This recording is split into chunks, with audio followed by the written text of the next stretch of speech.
Are we live? Yes. Oh, really? What? Since when? Right now. Since you started performing. Yeah. Whistler. Hello. I'm pretty sure we're still good here. Is anyone here?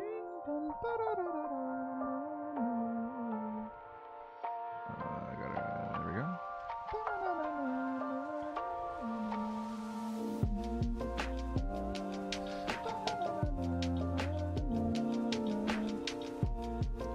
Okay. Cool. We are here. We are doing the thing. Howdy, howdy. Live on YouTube. Welcome in. We are live. All right. I did put it out. Yeah, okay, very cool. Very Is cool. this music too loud? YouTube thing went out. Or it's just loud to us? No, I can turn this down Okay, here cool. so we hear it a little bit less. Okay. Ruby Tulips. I'm here. And I feel like I need to take a bubble bath to this music. LOL. It is kind of bubble bath music. I can like totally it. see that. I really like it. Yeah, it's good. It's so good. I Okay, do cool. have a semi-hard stop at 7:30. Okay. I'm gonna go walk the property with my neighbor. So we're on the board. We're gonna be good. We're just being boss babes on the board. It's pretty loud. Oh, is it really? Well, that's good to know. That is good to know.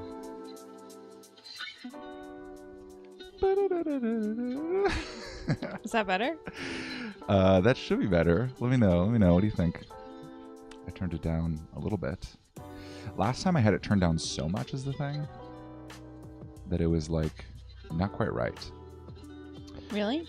Yeah. Well, last time when I everyone watched back seemed the to video, like it, I thought. I know, but when I watched back the video, you could hardly hear it at all last time.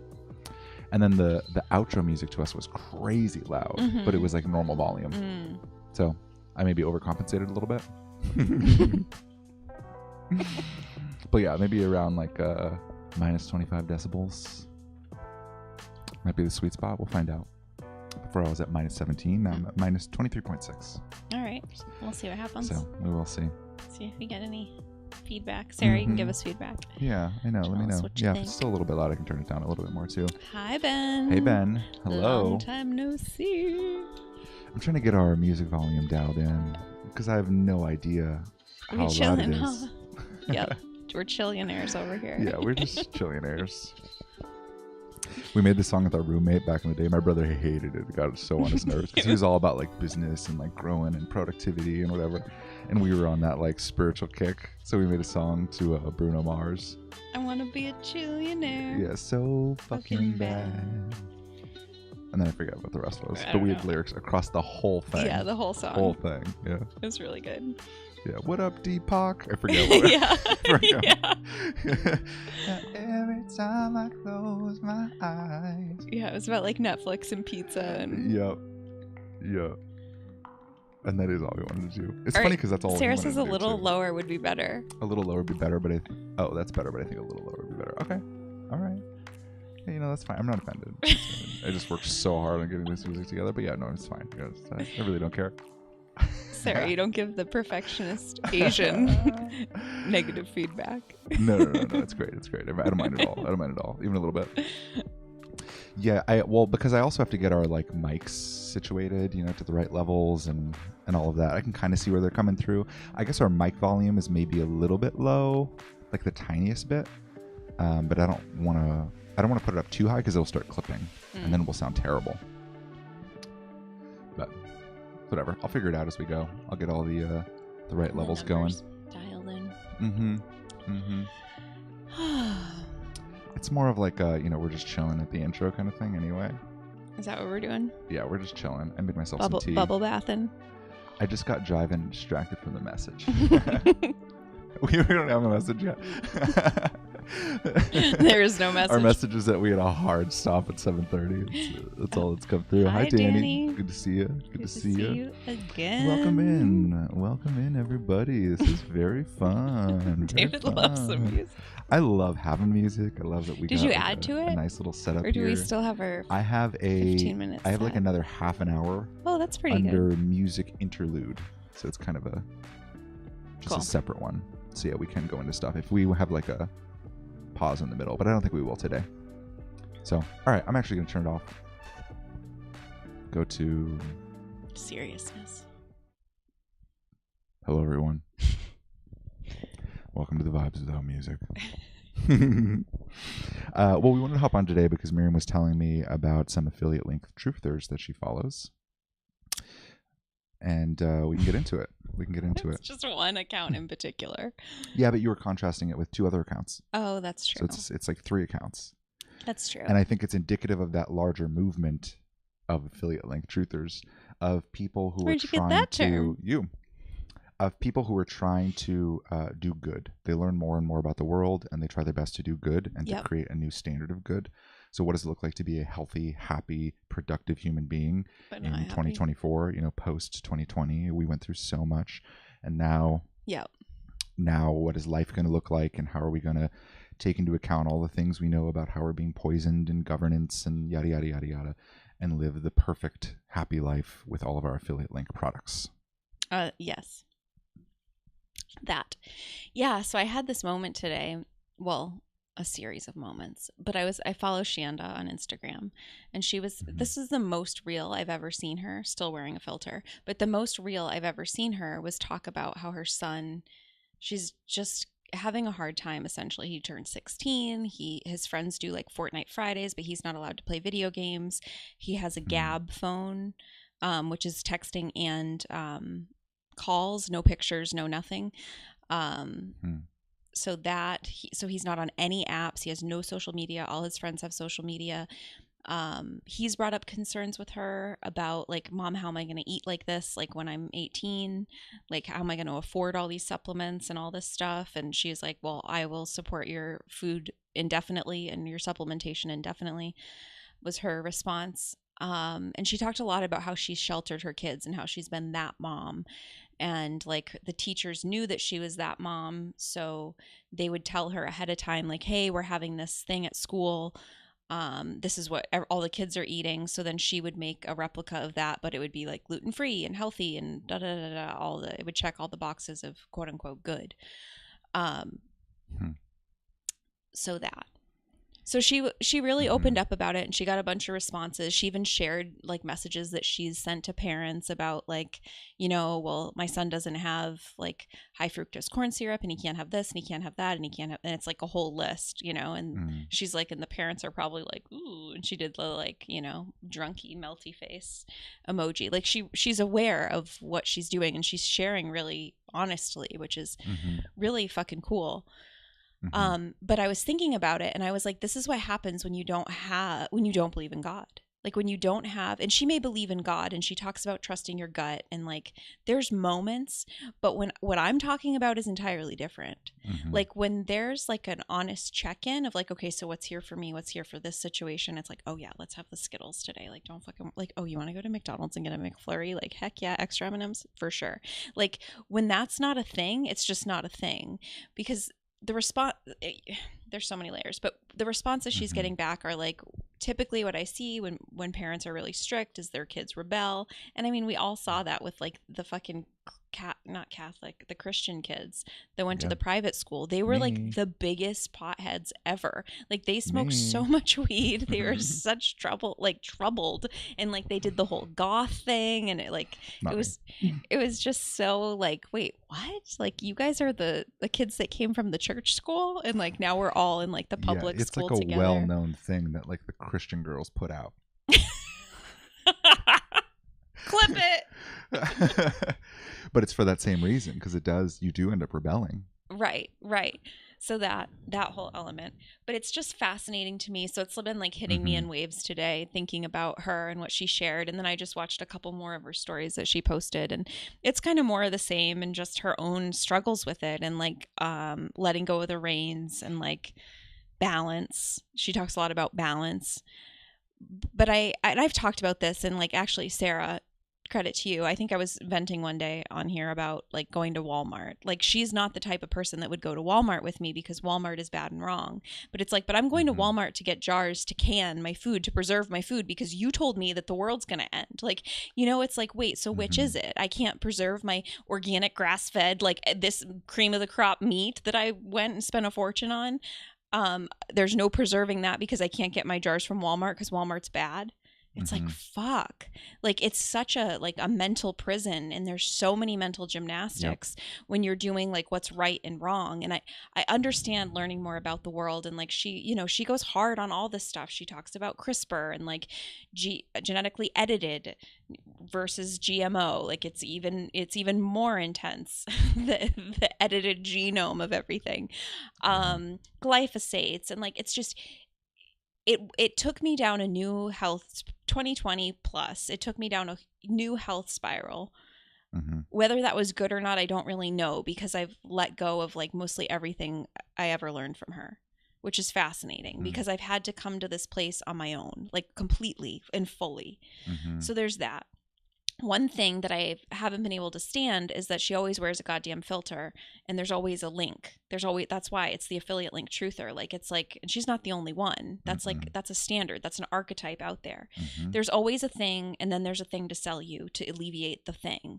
But it's like, but you have no goddamn peace in your life. Like, this is crazy. Like, everything's a rule set. Everything's a yes or a no. And it's so extreme. And she even said that in her recent stories that she operates in extremes. And I get it. I operate in extremes too. Like, I'm fucking crazy, I feel like. But like, there's this inherent knowing that like I'm always in communion with God, and I'm listening to that over anything else, over my made up rule set of extreme said thing. Yep. Like, it's okay to have a McDonald's McDouble. Like, it's okay. It's okay. It's okay. For fuck's sake. Yeah. So that, like, we have to get over ourselves. Should we do that for dinner tonight? No! I know. No, I don't know that I want that. That's fair. I'm more so, yeah. Anyway. Oh, Miriam did my nail today. Miriam did my nail. Miriam did my nail today. She does so good. She did so good. Ooh, look at that. Wow. It's well, because I redid my own. So pretty. I redid my pretty. own. And then David took my trash nail. And I was like, wait, let me stick this on. Yeah. Well, because Sarah Petruno did Tom's nails. And they looked good. Yeah, and I just wanted to be like Tom. You wanted to be like Tom. Exactly. Oh, I just want to be like Tom. I want to be a big boy like Tom. So Tom had his, and they stayed on for a while, and he was working. Yeah, I mean, I don't know that I'm going to peel this off. I think it's just going to come off over time, or maybe I'll get sick of it. It'll stay longer than you probably want it to be there. Yeah, okay. For sure. That's fair. Okay, so that, right. So then there's also Catherine. There's plant-based omnivore. So she like lived in suburbia. Blah. I used to confuse them when I first started following them. I didn't know who the fuck was who. But because they had that similar energy-ish, kind of like similar messaging, like similar talking points. So then Catherine, she moves out of suburbia, buys a homestead, the land, the fucking mini cow, the mini donkey, the chickens, the chicken math, like everything. But it's so fucking frenetic. Like, it makes no sense to me. Like, it's like, wait, what? Like, and I've talked about this too. It's like there is literally no peace in her life. Like, everything is a thing. It's like, well, Biden said this, and like, oh, it's like, fucking what is this? Like, the migrants at the border, and they're infiltrating our country, and like, it's so that. And then I look at Talia, and I have so much fucking respect for Talia, and I've told her this a zillion fucking times.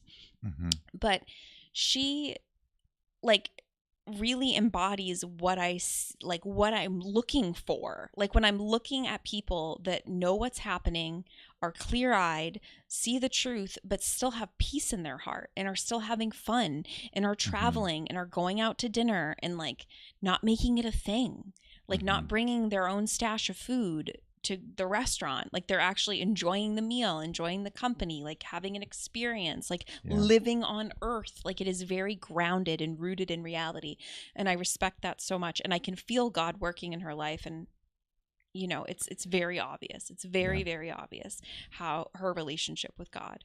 It's under different contexts because she comes from the biblical Christian lens, but I feel it and I see that light in her. And what I really see missing with this whole Shanda thing is that like there is no real-time personal relationship with God. There is no peace. And like, how do you navigate that? Because then what I come back to is like, I feel like I'm sitting fucking pretty. Like, I feel like I'm like, this is exactly why I've done what I've done, because I have what you're looking for. I have what you don't have. Like, it would never get to that point for me to have a 16-year-old with that. Like, it's like, no, because like there's so many decisions to make in between every single thing that you have to check in with God, and God's going to tell you to eat the Skittles. Like, there will be times, and that needs to be okay. But when there's a hard and fast rule set, there's no room for God to work with you, because you're never going to listen, because it's going through your cognition first and your feeling and your knowing about CRISPR or whatever the fuck, versus like divinity being like, hey, don't worry about it. Like, because if you believed in God, you would know that God is more powerful than any fucking gene edited any fucking thing, any lithium falling from the sky. Yeah. Yeah, I've come at this exact same thread the past few days. That typically happens. Yeah, I know. We haven't talked for a while. I've come at the same thread. We don't talk anymore. Every once in a while, when Miriam misses me, she'll start singing that. Yeah, that's when true. I'm like writing too much. She's like, I just feel like you write all the time now. Like, we don't talk anymore. We don't talk anymore. It's true. And then I walk away. Yeah. And then I say, chase me, chase. That's so true. That's funny. That's funny. And then I run up the stairs, and then he tries to poke my butt, and then I say, no. Yeah. Well, it's good, because I do need my own time to write and to unpack all of this stuff. But we end up arriving at very similar conclusions. Of course, we're very in sync, and it's very clear to me that we're building. Yeah, it's very clear to me that we're building the same thing. Do you know what I mean? That we're pulling from the same intelligence. Yeah, I know. It's very clear to me. I know. Which is validating in and of itself. You know, there's this kind of like continual validating nature to light. Like when you're in the process of it, where it's like, okay, I'm pulling something completely separate from Miriam. She's pulling the exact same thing. We're working on this thing together. Yeah, like, it's wild. Yeah. And it's true. But I arrived at the same exact thread from Jordan Peterson. Oh, funny. Oh, this is cool. Because before you talk about him. Yeah. There was one time in Seattle. This is the first time I noticed it, when we were pulling from the same feed, but we were having two different experiences. Okay. I had done the Mother Art of Truth. And you were you were writing a song about like father. It was like the Diamond song. Funny. The nursery rhyme. Oh, the hush little baby. Yeah. Yeah, I forget what the lyrics were. And then I was like, whoa, because I was in the bedroom and you were in the living room. And you really like that song, that Mother, I am gone astray. Yeah. Oh. Yes, that. Tell me if I lost my way. Oh. Yes. Yeah. And you were like in there fucking getting in the field. Well, I made that outside, but when I was inside, like, bringing through a channeled message for it or whatever. Yeah, funny. Yeah. I don't know. That was that was so distinct, because it was the first time I remember us. Yeah, my first memory of it is when I was building, it was a course called Reality 101. It was very boring. No one ever watched it. No one. I don't remember it. Yeah, I know. I spent a lot of time on it. I thought about it. It was about soul architecture and God and reality. And Reality 101. Nobody ever watched it. Wait, was it free? It was no. It was a product, but I gave it to all of your women. You were doing Galactic Guidance for Women. Yeah. You were doing a group, and I gifted it to everyone because you had me on as a guest. I still don't think anyone ever watched it. Like, it was free. Nobody watched this thing. Oh, no. But it was around that time where we started to realize that we were doing the same thing. That the transformation you were trying to take women through was the same thing that I was trying to do with other people. With no one. With no one. Yeah, all the people loved you, and you were helping people, and I was over there by myself coming up with ideas. Please. But anyway, but so it's happening again. That's cool. And the thread for me, where it ended up leading to was I watched Jordan Peterson's new stuff, and Jordan Peterson's new stuff is interesting because he's writing a book right now. I guess it's written, but it's on. You can pre-order, but it's not out yet. It's called "We Who Wrestle with God," and he's been going in this direction for a long time. You know, he started. I think he did Genesis and Exodus, and he goes through and he applies modern day psychological principles to the Bible. He extrapolates out the psychological principles from the Bible. And I was watching this, and he started talking about Jonah. And how Jonah essentially got a message from God, and God says you have to go to Nineveh and speak your truth and say the things you have to say. And he ran instead, and he went on a ship going in the opposite direction of Nineveh. And then they went through and had crazy storms, and all of the sailors were like, "Where are you right with your God?" And he was like, "Well, you know, no, I'm not. Like, God told me to go to here." So they ended up kicking him overboard. And then he got swallowed by a whale, and then that whale the people took kicked him overboard. The people kicked him because overboard he wasn't right with God. Because he wasn't right with God. With his yes, God. yes. And I think they tried to take him there first, or they tried to be nice, but the storm just got worse and worse and worse, and they're like, "All right, we got to throw this guy overboard." So they threw him overboard, and then the storm stopped, and then he got eaten by a whale. So he lives inside of this whale. I wish it was that easy. You could just throw people overboard and then your life gets better. Yeah, that's true. I know. There's some people. So then he's like inside this toss. whale, and then I think the whale spits him up in Nineveh. Oh, interesting. So I think that's kind of the story. And he's applying these principles, and I agreed with most things that he was saying, which of course, you know, gets me in a little bit of a tizzy. So why? It gets me in a tizzy. I'll relate it back to the Truthiate link affiliates. I agree with a lot of the affiliate link. Fuck. Affiliate link. Affiliate link. This is why it's your term. I can't do it. I agree with lots of them about the state of the world. Yep. Their analysis on what's happening, I agree with. Their analysis on the effects on our body, I agree with. Yep. Their solution, I don't agree with. And it's similar with Jordan Peterson. I agree with his analysis. I agree with the message. And his message that he pulled from that was when you have something to say and your conscience, he was like, your conscience is God. And when you are denying your conscience and you know you have to say something, it not only drags you to a place of hell, but it also ruins the life of everyone else around you. So you have to be able to speak your truth. And he applies that to the analysis of the world that I also kind of agree with, from that like conservative right perspective of like, we're going too far, we need to speak truths on things, and nobody's being honest, and our civilization's crumbling, so we need to be able to speak our truth, and you can find those messages in the Bible, which is why there's relevant truth from there. And I agree, and I like it. I like his messages, and I agree with even the idea of speaking your truth, but where it starts to deviate from me is in the codified good, creating a code of good. So anytime you have a truth to speak, you need to speak it immediately, or you're going to drag everyone down to hell. And if you don't speak it, then things aren't going to go well. That's not always true. And I imagine, I get into these kind of counter arguments with my inner Jordan Peterson, because I can see Jordan Peterson's perspective. I agree with Jordan Peterson's perspective, but I don't have the exact same perspective. So I start kind of differentiating out my inner Jordan Peterson from what I actually believe to be true. And I end up asking him things like, what if you told Jonah that a year before it was time to go? Would it still have been relevant for him to go to Nineveh? What do you mean? Like I try to find, because the idea is, if that was a good thing for Jonah to do, which I would agree in that story, given those circumstances, it was a good thing for him to just go right into it, even though he was scared to go to Nineveh or he didn't want to. He needs to go there. And that's very clear. But that's Jonah. And when you take Jonah and make it everybody, and when you take Jonah and make it you, it might not be true. And if you take Jonah and even rewind the clock 6 months, it might not have been true. He probably wouldn't have got the same message, but he probably still had those things on his heart.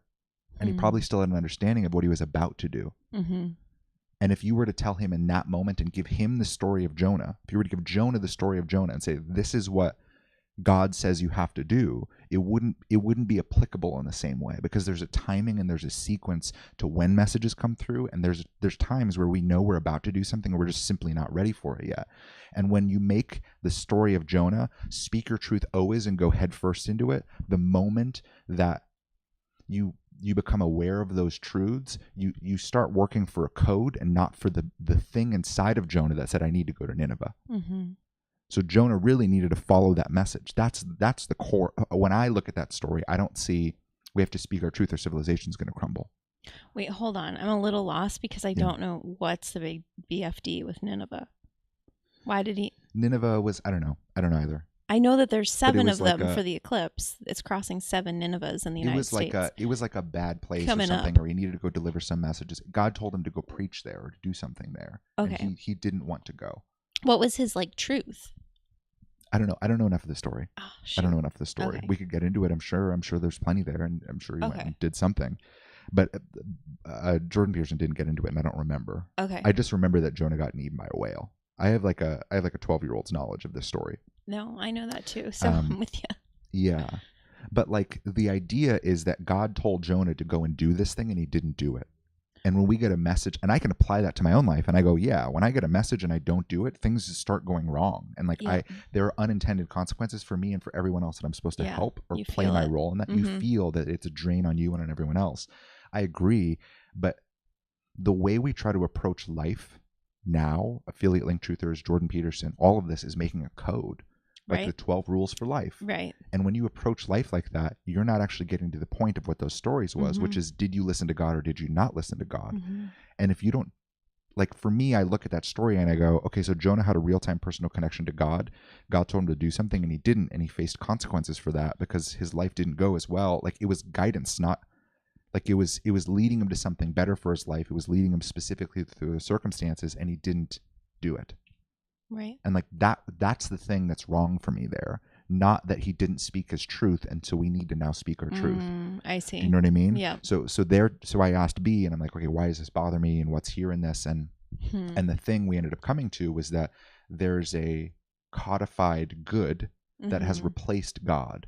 And the Bible 100%. is now a codified good. It is a code of good. And when you follow the code of God, you're not following God. Right. Because there is no actual code of God. There's no, this is right in all circumstances and everyone has to do that. But you look around and that's how our world is structured. Yeah. That's how our law is structured. Yep. That's how money is structured. That's how our whole civilization is structured around this idea that there is a highest good that everyone needs to attain. Yep. And when you do that, which we all can figure out what it is, once we figure out what it is and we all do that, everything will be great. That's not the message of light. That is actually the paradigm of darkness. Right. And that for me was clicking because I can resonate with Jordan Peterson, and I don't actually see him as an evil person. It's hazy for me. It is, because I can see the idea of controlled opposition. Yeah, I feel like he's 100% controlled opposition. And I understand that perspective, and my impulse is to make everyone evil and to miss the point of what darkness actually is. Right. And I think they're trying to stretch my definition of darkness to not just be evil. It's not just darkness isn't just I want you to suffer forever. Darkness is I want you to choose good outside of what God is telling you to do, and I want to collectively make a good with you that we can agree on that's better than what God's telling us to do. Right. That's the code of darkness. Yep. And when you're taking God, which is a real-time personal connection, given your circumstances in that exact moment, and you go, well, based on the trends, I've noticed that God tends to tell me to speak my truth, which means anytime I have to speak my truth, now I need to do that, and that's what God's telling me to do. And the moment you do that, and you make this new code of you always have to speak your truth, the moment it comes in, sometimes that's going to go against God. Yeah. And it's weird to make a code based on God that goes against God, but that seems to be what religion is. Yep. And that seems to be why religion isn't working for people. Yep. And where it really like drills in for me is with gay people, honestly. When I look at the church and I look at where homosexuals are today, and I look at how it's morphing into the transgender movement and all of this, I can see how someone who's actually homosexual and wants to live their life and create stability, I can see the idea that homosexuality isn't a preference and it's not something you can choose. I don't know for sure if that's real because I'm straight. I can't validate that, but I can trust other people's experience enough to go, okay, maybe that's real. And I look back at the Bible and I go, that code just wanted stable family units and a stable civilization structure. It was like, don't go jack off the dude next door, make a baby with your wife and create stability. And it's not just about sexual pleasure. It's about the actual life that's created from that. Right. And I could see how homosexuality would be a sin from that in the same way as going and sleeping with the woman next door would be a sin, because you're chasing the sexual pleasure over what that sex is supposed to create in life. To me, that makes sense. Yeah. But then you extrapolate that out, and then now there's all these Christians that are like, gay people are going to hell, but I'm not, because I only jack off with my wife, you know? And it's like, okay, you missed the fucking point because you tried to codify that. Right. And now there Yes. are, I mean, the gay population is great because they don't fit in Christianity. Now there's this kind of upheaval of like, they're like, well, you know, maybe I still believe in God, but I don't believe in a God that doesn't believe in me. Right. Like I don't believe in a God that doesn't believe in my own experience, because you guys don't believe in my experience. And that to me is reality breaking the code. And it just seems, it seems reasonable to me that we should be aiming toward light and not toward this code of light, and that the code will always be inferior to light. So I think of this. So I guess I arrived at lots of the same conclusions through Jordan Peterson and the gays, as you have with the affiliate link truthers, because there's no way to say this is right. Now you have to take TRS every day because we know. It's like, but what if that's not true? And what if that's not true in your experience right now? What if God itself says, yeah, you don't need to do that right now? What if it's more important to be with how hard it is here? Yep. 100%. Yeah, I know. I'm with you. That's cool. You know what? I'm also curious. So, because there's also the whole like wrath of God. I'm getting into the biblical side of things. So, what if like that whole experience, like, yeah, Jonah didn't listen, so then he went on the boat, ran away or whatever, and then they tossed him overboard, got swallowed by the whale, but he got spit back out, right? Yep. Yeah. So, I don't see it as like the wrath of God. Like I just see it as like circumstances updating and him having to continuously make choices on whether he's going to go to Nineveh or not, because that was the thing that was here the whole time. Yep. And it's like, well, now are you going to go? Okay, now you're overboard. Are you going to go? Or now you're in a whale. Are you going to go? Like, but I don't see it as like this evil dictator in the sky that was creating a storm. Like if anything, it was geoengineering that was creating that storm. Sure, ancient geoengineering. Yes, precisely. You know? No, I mean, who knows? Well, I don't fucking know. Oh, hey, Emily. I didn't see that you popped on too. Oh, I didn't either. Hi, Emily. Good to see you. It's been a while. Sorry. So that. Yeah, I agree. Yeah. So again, when I look back at the Bible, I see an attempt to. Okay, it gets hazy. It gets hazy really quick, because there's evil in it. There's evil in the creation of it, and I know that to some degree. And there's darkness in the creation of it, and I know that to some degree. Yeah. But I look at the way that people use it, and there is some benefit in it. I mean, certainly, and there is a good, and I think that the God that is real, that we have access to, can use any degree of good here to help nudge us towards things that are better. You know, like even if the Bible was entirely a dark technology, God could go, yeah, go read that. Like that's the exact thing that's relevant for you, not because it's a code, but because that's what's here right now in your life. That's how I feel when I like read most things. Yeah, that's interesting. You know, George Janko was talking with, I think, Candace Owens recently, or even just maybe it was just him, his fiance, and his camera guy. I think it was just, I actually wasn't the Candace episode, but he was talking about how when he talks to God, he doesn't get audible. It's not an audible voice back, but he'll be guided to read certain things in the Bible, and they'll literally just like jump out, and then he's like, got it. Yep. Got it. G-O-D. And I just, And I think that works, where the limitation of it is then you go searching. Well, right. And that for me is like fucking oracle cards. That's why I couldn't do the fucking oracle cards. Yeah. Because then it becomes a thing. And the whole point is that it's not a thing. Yeah. The whole point is that you're already good. Your connection is good. There's nothing else you need to do on top of what you're already getting, which is probably to do nothing. To do nothing. And people hate that. People hate that. People hate that. They don't want to do nothing. They don't want to do nothing because they believe that something's wrong. And the message to do nothing is often nothing's wrong. Right. That's the translated message, right? Nothing's actually wrong. You're asking me about a thing that isn't a problem. Yeah, and we just want to argue the shit out of that until we're blue in the face. 100%. 100%.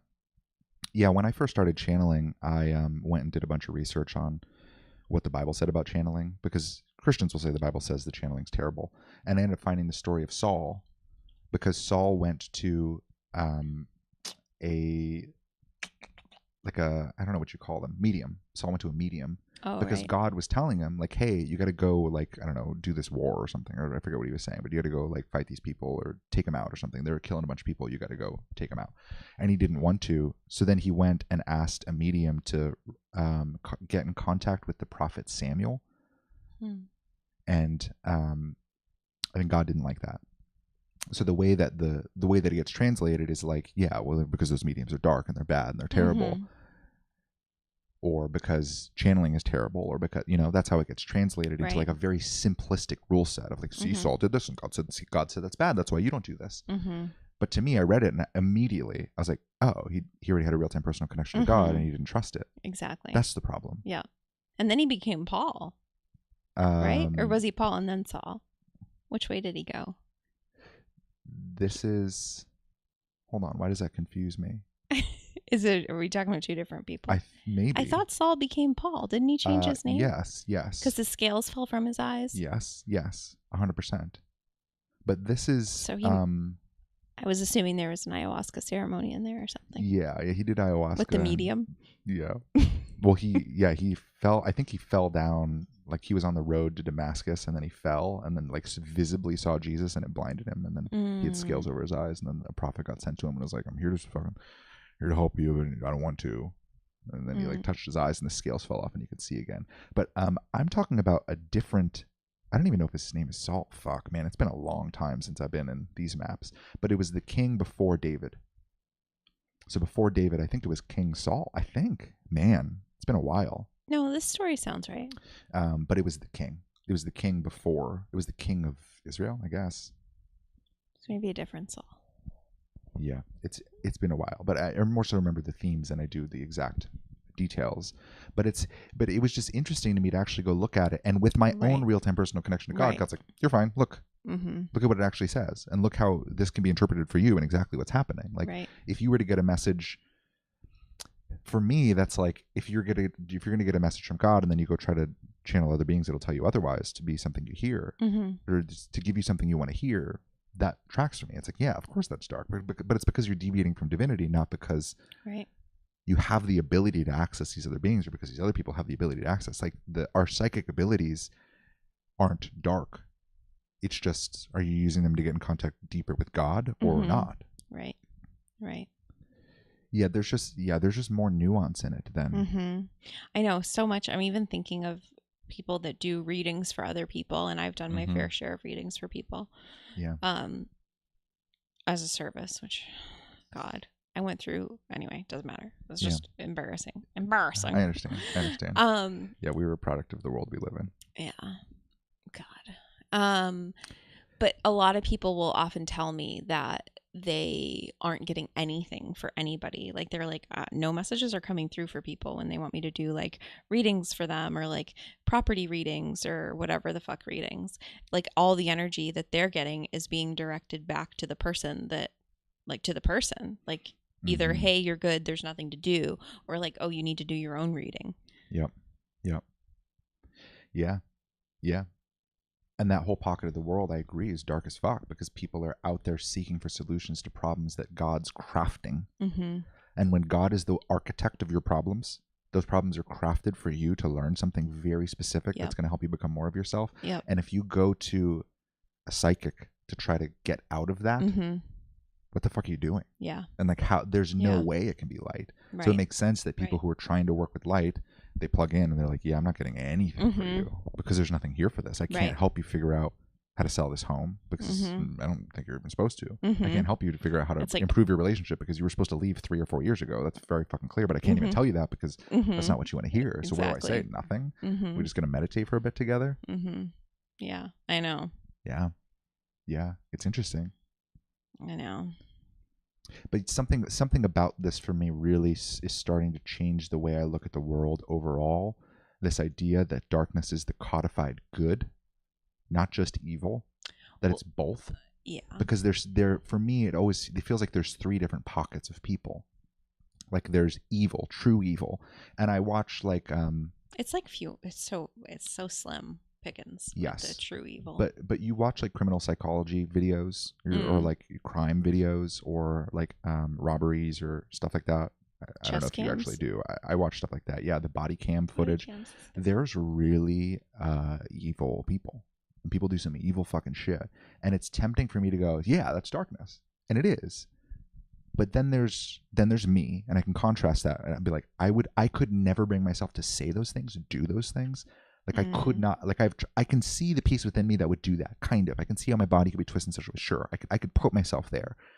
I could see how I could become evil if I were left to my own devices. I can see that to some degree, but it's not now. It's not who I am. I can't. I wouldn't actually do those things. Right. So I can separate me from evil pretty easily. But then I watch Jordan Peterson talk about Jonah, talk about the Bible, and spread this message of we have to speak our truth now, because this is the time where there's like a mass delusion, and all of us are perpetuating these cultural lies, and we need to be brave enough to stand up and get canceled. And I go, I agree with that. And it's hard for me to then separate me from that. Right. And it just seems like there's this gray area in the middle. I agree with that to a point. Same with the affiliate link truthers. Yeah. It seems like there's a gray area where it's like, but these people are doing good, and I agree with them. And I agree with their analysis of where we are in society.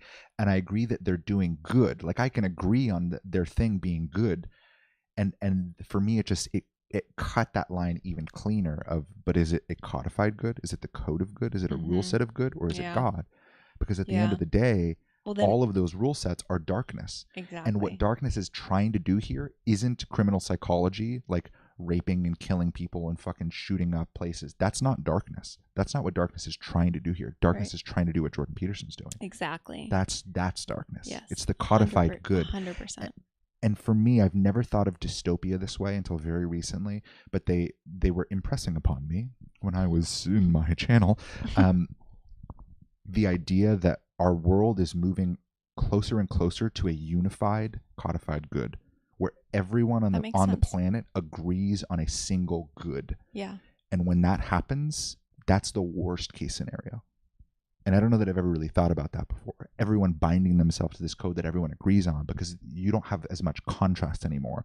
It's not like, well, overseas they see things this way, and then there's North Korea and they see things this way, and then there's China. We don't want China. We want what we're doing here. There's not that contrast. It's just good, and it's all consuming good. Mm-hmm. And you either are good or you are bad by everyone. And that weight in the collective field, we've never felt what it's like to actually disagree with everyone. We've never felt that. And as this codified good becomes more and more unified and more people subscribe to it, it's going to get harder and harder to deviate from that. Yeah. It's going to be like psychic masks. Like it's the same intensity and the same like not fitting in, and why can't you just go along to get along, Miriam? Like it's just easier. Just put your mask on. Like go along to get along. Yeah. It's that. But it's way heavier, which that felt heavy as fuck, to be honest, to stand up against the mask brigade. But like to have that like incessant psychic attack where everyone is in on it is wild. And I mean that makes sense. It reminds me of like that movie Minority Report. I don't even really remember. I don't remember movies for shit. It's like basically thought crimes. Yes. Yeah. That's what we're moving into for sure. Yeah. You have a high likelihood of committing a crime. Mm-hmm. Mm-hmm. Yeah. Yeah. It's tricky territory. And it's a much harder line to draw. It's so much harder for me to draw a line between me and Jordan Peterson than it is for me to draw a line between me and the guy who I watched who killed someone and cut up her body and put it in buckets. That for me is like, I can draw a line there. Mm-hmm. Very easily, very fucking easily. Yep. The instability, like the psychic attack, manic. Yeah, so just mentally like ill, embodied demon. He was very into dark culture. You can see it. Yep, he had like a bunch of Satanist shit around, and he said,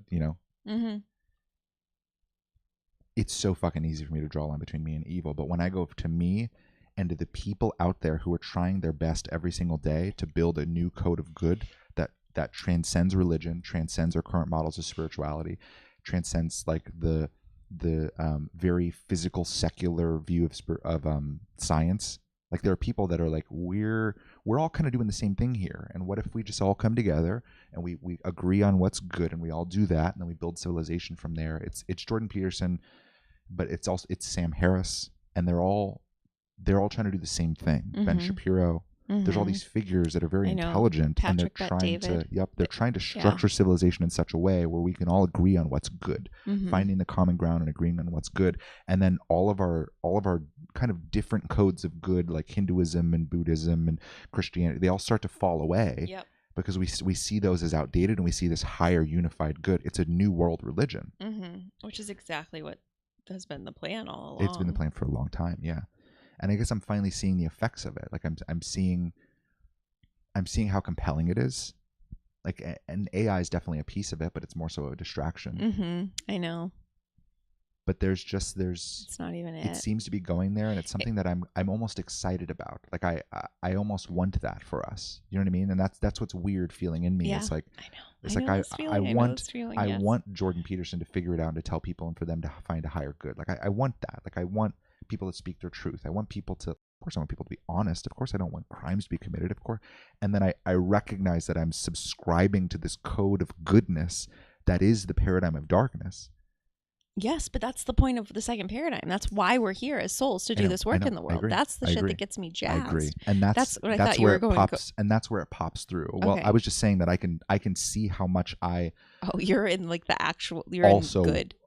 No, I can see how much I also want to be good, and how much I want to subscribe to this new codified good, because I can see where it's going, and it feels good. It's like it feels good to have a unified world religion and standard of goodness, and to have things be like very productive and very efficient, and everyone is kind, and they know why they're being kind. And it's like, like as we get clearer on various like psychological disorders and ways of being, like we're calling out like BPD and narcissism, and it's like, okay, so let's start to cull these things out of our psychology and get people the help they need, and let's tackle homelessness, and let's tackle sustainability. Like it's appealing to me in that I want things to be good, but I really look at it and I go, there's no God there at all. Yeah. There's zero God there at all. And I can't do it. And I can't subscribe to it. Yep. And even if I agree point to point, I still can't do it. And that's a weird for me to draw the line right there, because it feels so close.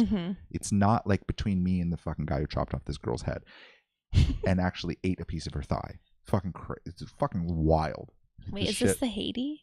The gangs in Haiti? Because that's a new. There's cannibalism happening in Haiti right now. It's wild, and this shit's real. Evil's real. Reporting that to you exists live here, but that's the far end of darkness, and darkness goes all the way through the whole spectrum, all the way to Jordan Peterson, Sam Harris trying to codify good. Yep. And for me, when I make that darkness, I go, oh shit, we're fucked. Yeah. Oh fuck, everyone's fucked. We're all fucked, and we're going there. And we're definitely going there. And only God can stop it.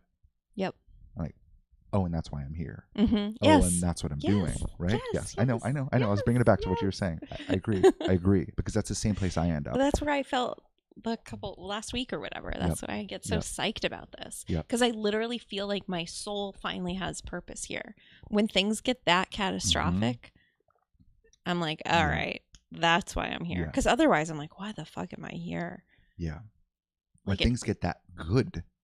Yeah. You know what I mean? That's so weird. When things get that good and efficient and unified. Yeah. When there's that much unity. Yep. That is a red flag. God is gone. Yeah. God's gone.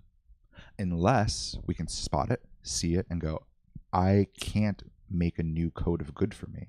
Like it's not even that I need to sit down every single day and meditate this amount of time and check in every single time. Something like it's easy to even codify being in a relationship with God. At the end of the day, it's like it's not even the second paradigm. Yeah. It's not even all of the intricacies of this. There's something deeper within us, and we have to be able to trust that and follow that. That's the only way. It's the only way forward. I know. And the fact that we are, as the cutting edge, we're also out of place. Our souls aren't fit for here. And I think that's obviously a pain point for lots of people, because it feels lonely, and like you look around and it's like, who's going to affirm this? Who's going to affirm fucking who I am? Like what I feel like I have to say, nobody's going to fucking agree with. It feels like that. Because it is. All right, I have 6 minutes left. Okay. But there's just that's not a no there's to this Satan. feeling it's of just being actually true. There's this feeling of being out of place, but it's also the thing that set us up so well for this. Like the more I be with all of this, I'm seeing beyond the words of the second paradigm to the actual reality, and it's matching. Yeah. And it's cool for me to go, oh yeah, like the cutting edge, like I don't fit here. That's what the cutting edge means. Mm-hmm. Me as a soul, I don't fit here. And that's on purpose. And I can whine about it and I can feel bad about myself. But there's no fucking way I wouldn't be subscribing to this code of good if it were any closer. If I were any closer to it at all in my soul's values, my deepest knowing, I'd be fucking consumed by it. If I were an inch closer to this thing, because I can already feel where I go, but it's good. I love Jordan Peterson. I love what they're fucking doing. I agree with them. I'm so close, but I'm not close enough to fully fall into it. And if I were any closer, I would not be able to differentiate my soul from what's happening. It'd be so fucking difficult. Yeah. So we're here out of place on purpose. Exactly. And then we have this role and we plug in and divinity goes, yeah, you need to be you and you need to be very fucking different and it's going to be uncomfortable. But if you don't do this, everyone's going to subscribe to this code of good and darkness is going to consume this place for a long fucking time. Yep. I think that's already going to happen. And maybe, but the difference and I still between think we're fine. I agree wholeheartedly. But the difference between that happening and none of us doing what we're here to do, and that happening and all of us doing what we're here to do, is actually pretty drastic. Because you can feel that other people are doing this, and and there's even the possibility for God to guide us into creating these things, and for you to be guided into fucking showing up on the lives. There's room for us to come together and go, oh, I'm actually not alone, and oh, I like to be validated in that goodness. If we were really the only ones, like if it was just us and we saw nothing else, it'd be harder. It'd be much harder. Yeah. And that's like we kind of have to all do it. Yeah. And if I'm doing it whether any fuckers are doing it or not. I don't give a shit. Agreed. Like, fuck this. Agreed. But yeah, and what's weird, I was also reflecting on our role. I'd be so pissed. What's weird is that I think most people on the cutting edge are here to inform culture, and they have a pocket of the collective that they go into. And when we go into that exact same mechanism, the thing that we get guided into, our life's work isn't a pocket of culture, it's the cutting edge. And it's almost tragic to me seeing that our life's work and our skill sets and developing all of this, God utilizing our skill sets to the fullest, it's not even helping people broadly. It's helping the cutting edge who is meant to help all of these other people broadly and can't.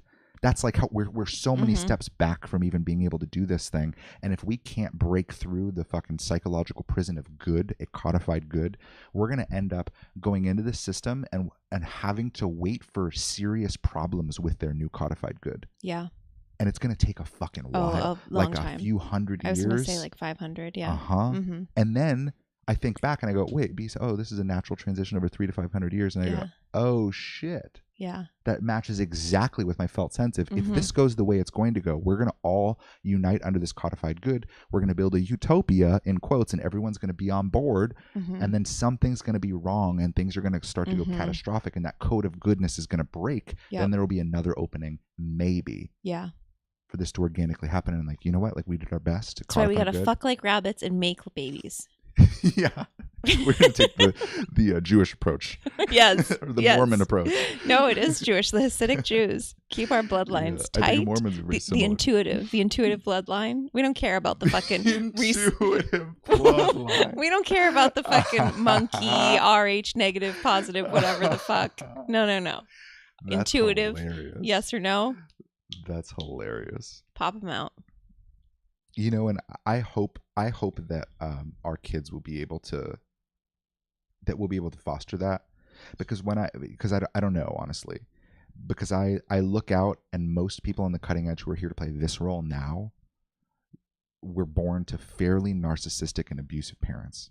For me, it wasn't directly from my parents, but I still had that driving force from the Jehovah's Witness religion enough coming through my parents that there was this just brutal authoritarian, like, this is who you have to be or else. And it can be kind and it can be nice and it can be nurturing and all of those things, but there's this like, there's like this very unique damage in our circumstances. And I look at it and I look at my life and I wouldn't have been able to pop through if I didn't have something to pop through. Right. Like there was a serious pressure put on me. Well, maybe we can just be psycho parents then. Yeah. But I mean, I guess what I'm saying is it might be possible. It might be possible for us to raise like a highly intuitive, awesome 100%. child. But I find it interesting. I mean, and if they weren't intuitive, fucking Donation bin. Fucking toss them, thrift them. No. If they don't have that God feed, no, send them back. Fucking somebody, everyone's fucking infertile. Someone will adopt. Yeah. We have a highly unintuitive child up for adoption. I'm not putting up with that shit. That's fucking funny. Oh, it's 7:30. I know. But cool. I gotta put my shoes on. Yeah, I think this was a good chat. A little quick, but yeah, I think we touched on it. Yeah. I've had this thread just floating around in my brain for a while, so it's funny that you wanted to bring up the affiliate link truthers. Yes. Mm-hmm. Yes. Yeah. Yeah. I know. I'm not trying to be a total shit talker, but I do want to call bullshit when I see it. Or I don't think it's at least just like point out what's missing, which is God, which is a real-time personal connection to divinity. Mm-hmm. Like that should be the utmost important thing in your life, period, from beginning to end, all day, every day. And if it becomes a rule set, you're fucked. And if it's not a rule set, you're fucked. Like it's very nuanced, and you either have it or you don't, and you utilize it or you don't, and it's the most important thing to you or it isn't, and end of story. Yeah. Like, and there's no real way around it, and the only way to figure it out is through your own experience. Yep. Like, oh shit, that's oh fuck, that's God. Damn it, I didn't listen. Mm-hmm. It was like, okay, give me another one. Now I know what you sound like. Now I know what it feels like to listen to you. Yep. Okay, cool. Cool. Yeah, I think most people still have the mechanism to tell what's good. I think they still have that within them, and when they hear it and it's explained to them in the right way, and that you can get past their shit, they can go, oh yeah, that's right. I think most people still have that. What's good? Codified good or no, actual divinity good, like divinity. I think people can still feel truth to some degree, because I think about where this goes, and I think where it goes is ideally we can get in contact with as much of the cutting edge as possible for the rest of our lives. Mm-hmm. We're going to be doing this for a long fucking time, and we can help people to get to a place where they're able to bring their intelligence, their life's intelligence, to the world, and they're going to be helping pockets of culture almost inevitably. Yeah. And they're going to be going into these like very specific pockets. And it's funny because I imagine, Emil, I don't think you're on, but I think you will watch this back maybe. But I was thinking of you, Emil, because I think there's an element of even going back into those new age circles that I imagine at some point will come back full circle for you. And I find it really fascinating that the things that we're doing is we're going into like a depth of darkness and confusion, and we're just inserting light. And there are people that are going to get it. And I know for a fact there are people that are going to get it, or else we wouldn't be here. We wouldn't be called to the thing we're doing, right? Exactly. And I imagine that ripple effect over time and throughout like all of these other pockets of culture. And it's very possible to almost insert more of God into that code.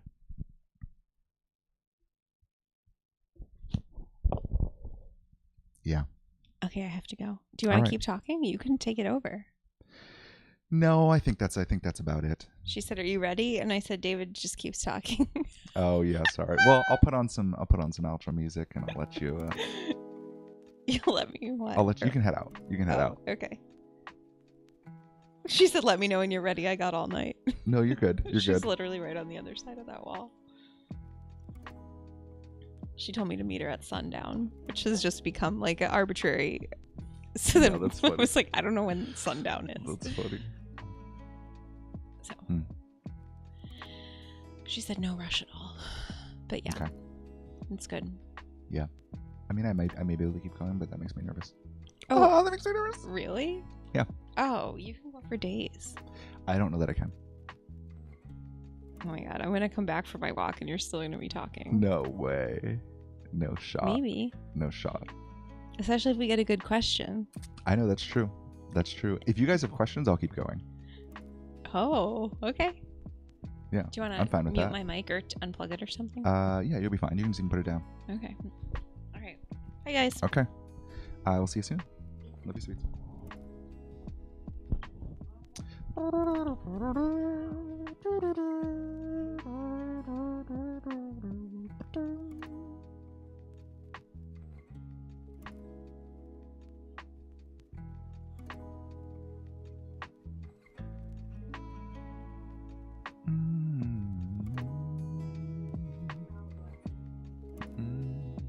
Oh, yeah? Yeah. You and Daniela? Okay, cool. All right, see ya.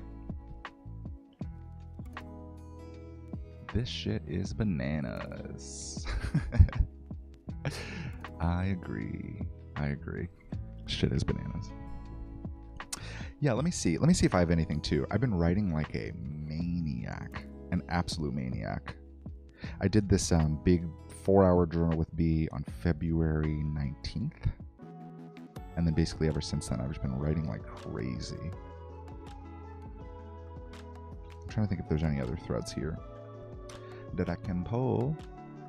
Or if you guys, if anything that Miriam or I have said has made you think of anything, let me know.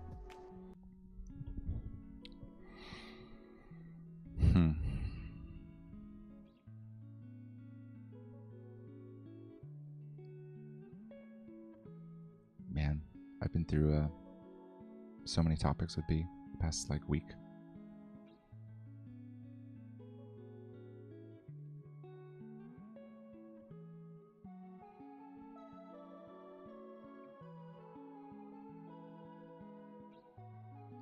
I guess this is the same thread.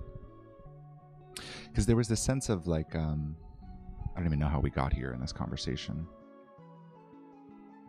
I think I wanted to know, because there's a magnitude to this. Anything in your writing that's been gestating. Gestating? Yes. This is the thing that I've been thinking about, is if what I'm doing, I'm going to turn off this music so I can think. If what I'm doing is important and I be with that, like when I really be with what I'm actually feel like I'm ultimately here to do, it makes me very uncomfortable. We were talking about this today, Ben. I feel uncomfortable because the stakes feel very high. Like when I actually make the totality of my worldview true, there's a sense of, okay, I am living in a world where even the best effort at good is dark. It's of this paradigm of darkness, and it has nothing to do with this feeling in me that I ultimately know. And I'm here, and I've now prioritized this feeling above everything, and I've come to the conclusion that this feeling actually is the real God, and that the real God I have access to in a world where seemingly nothing is built around that and nobody's following it. And when I be with that and where this goes, if I do this work and if I don't do this work, it makes this weird conflict in me where I don't want to be that important. And I don't entirely know how to relate this to the cutting edge more broadly, because in a way I feel like Miriam and I are in this kind of weird position where our soul's mission is to teach you guys how to do your soul's mission. And since that's our soul's mission, like it's not that we don't have a soul's mission, but like the way I always used to sit with it is, and I've told you this before too, Ben, is like I feel like what you guys are going to do as you're prepped and you're landed in this place and you truly know who you are and you start pulling through the intelligence of your work and you interface with the world, I feel like what you're going to do and the intelligences that you guys are here to bring, just from a size standpoint, are much bigger than what Miriam and I are here to do. I honestly feel that. And it's partly because we're here to work with such a small population. But for me, when I be with having that role, it makes me feel too important, and that makes me very uncomfortable. So I started asking questions like, along this line, like I said, I can't acknowledge the ripple effects of my actions because it's too much to feel. And they said, yes, that you were here to restore and fortify the cutting edge, and that without you, their impact wouldn't be nearly as large or smooth as it could be. They'd simply struggle too much. And so then this is me wanting to basically fit in. Like, my skill sets could be utilized in culture, right? They were like, yeah, of course, which is typically the role of the cutting edge, but your skill sets are better utilized helping the cutting edge. And I said, as seen by God? And they went, yeah. Now the question is, are you okay with that? So that's kind of the conflict that I was in. And something started to move around this when I asked, so is God going to do this anyway? And I started to feel that as much as I have this role, God's doing this anyway. And it's like I can do this and it'll make my life better and it'll make other people's lives better. And if I do this to the scale and to the degree and with the amount of like courage within myself that I feel is being asked of me, I know it's going to help, and it's going to help other people. Ideally, it helps you guys, and it'll help me. And if I don't do it, it won't help you guys, and I feel dead inside and wait to die. And like that alone should be enough for me to go, oh yeah, like I should definitely do this. But for some reason, it's not, because when I fully accept that role, I go, it makes me so uncomfortable to be that important. And what I feel like was being impressed upon me was that like I'm not that fucking important. And it's like what I need emotionally. I need to know that I'm not actually that fucking important. So I was like, God's going to do this anyway. And they said, if possible, absolutely. And I said, and God wants the cutting edge to be liberated. And they said, yeah. So then I was asking, like, okay, so is my soul here for this intelligence? Like, this is why I'm here. And they said, specifically, as is Miriam's, for this specifically, this desire of God is a match to your soul's values. What you'd want for Earth if you could see things from an external perspective. It's a match. So I said, oh, and that's the only reason why I'm here. And they said, yes, to do and become this, and to bring this intelligence to the collective experience, because people of light are suffering needlessly. You are the answer to those prayers. More specifically, though, this intelligence of God is the answer to those prayers, and you're here to bring it here. With or without you, it will be brought here, given that anyone within the realm of possibility is willing to do so. That for some reason clicked something for me, that like this isn't like my mission that I need to take so much weight and burden on. Like it's not that I am going to bring this intelligence through and it's going to awaken the cutting edge, and then the cutting edge is going to awaken everyone, and that will be thanks to me. It's fucking just not. And as weird as that, it's weird because I have to be with some degree of that. I have to be with like that is physically in sequence probably what's going to happen, but it's going to happen because God crafted this intelligence for Earth. The intelligence is going to do that. God's going to do that. Whether it happens through me or not, it's going to happen here. But if it doesn't happen through me, it's going to take longer and more people are going to suffer, and I'm going to suffer. And that's more of the equation, because I can't make myself that goddamn important. That makes me way too fucking uncomfortable. I can't make myself the fucking cult leader. I can't. And truthfully, that's one of my worst fears. And I think growing up as a Jehovah's Witness primed me for this, to not be that. I think if I could sum up the lesson of the first 17 years of my life, it was don't be that. Never be that fucking guy that is that important. Because I left and I learned more about cult psychology. My brother was super fucking into it. Me and my brother almost started a company that helped Jehovah's Witnesses to like escape, and I forget what we were going to call it. I wrote a book that was like it was a fictional story of a Jehovah's Witness who left the religion and then found his spirituality of his own. I was very into it, and so I was going to publish that book, and then we were going to start a company and like basically coach Jehovah's Witnesses to escape the fucking cult psychology. So I was into it to the degree that I was back then. But I see people like Jay fucking Shetty, which we talked about, and I see that like that vibe of like all importance and like I'm here to fucking help, and I can't be that fucking guy. It makes me so uncomfortable, to the point that like this live makes me uncomfortable because I haven't been on fucking social media in forever because I don't want to be that. And I think I'm recognizing that like I've been set up to do this in a way that's right. And I've been set up to do this in a way where I can trust myself in it, because I'm so aware of the fucking cult mechanisms, and because I want so badly people just to be sovereign and to be free. And I care more about the intelligence than I care about what people think of me.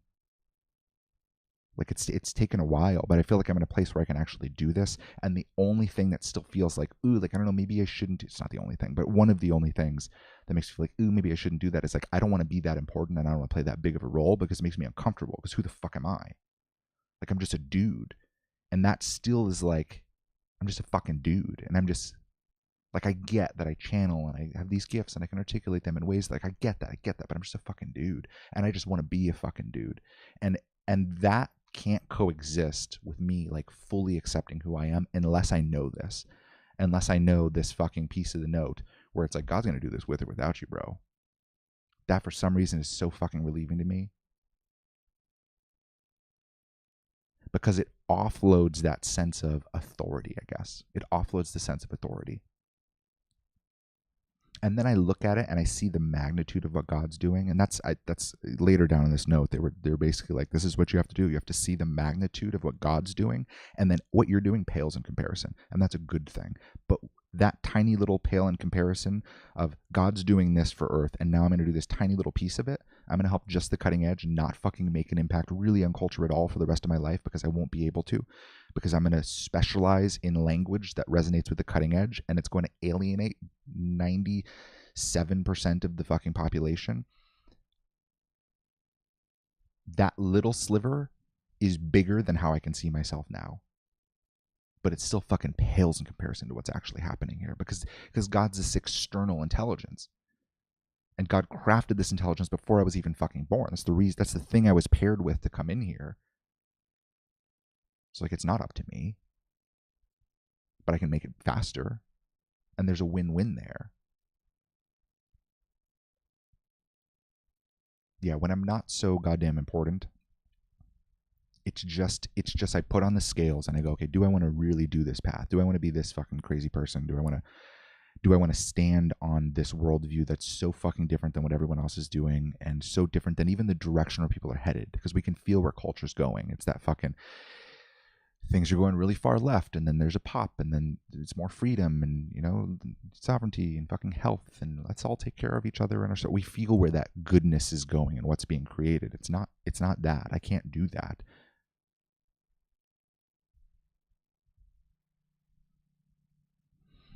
But I don't know. I guess when I zoom out into the future and I look at what you guys will be doing, it's very much directly interfacing with culture and the codified good and people, and them looking for greater good beyond what's here right now, and you inserting things through your art, through your creativity, through your business, through whatever it may be, and just the people that you are helps inform a lot of other people.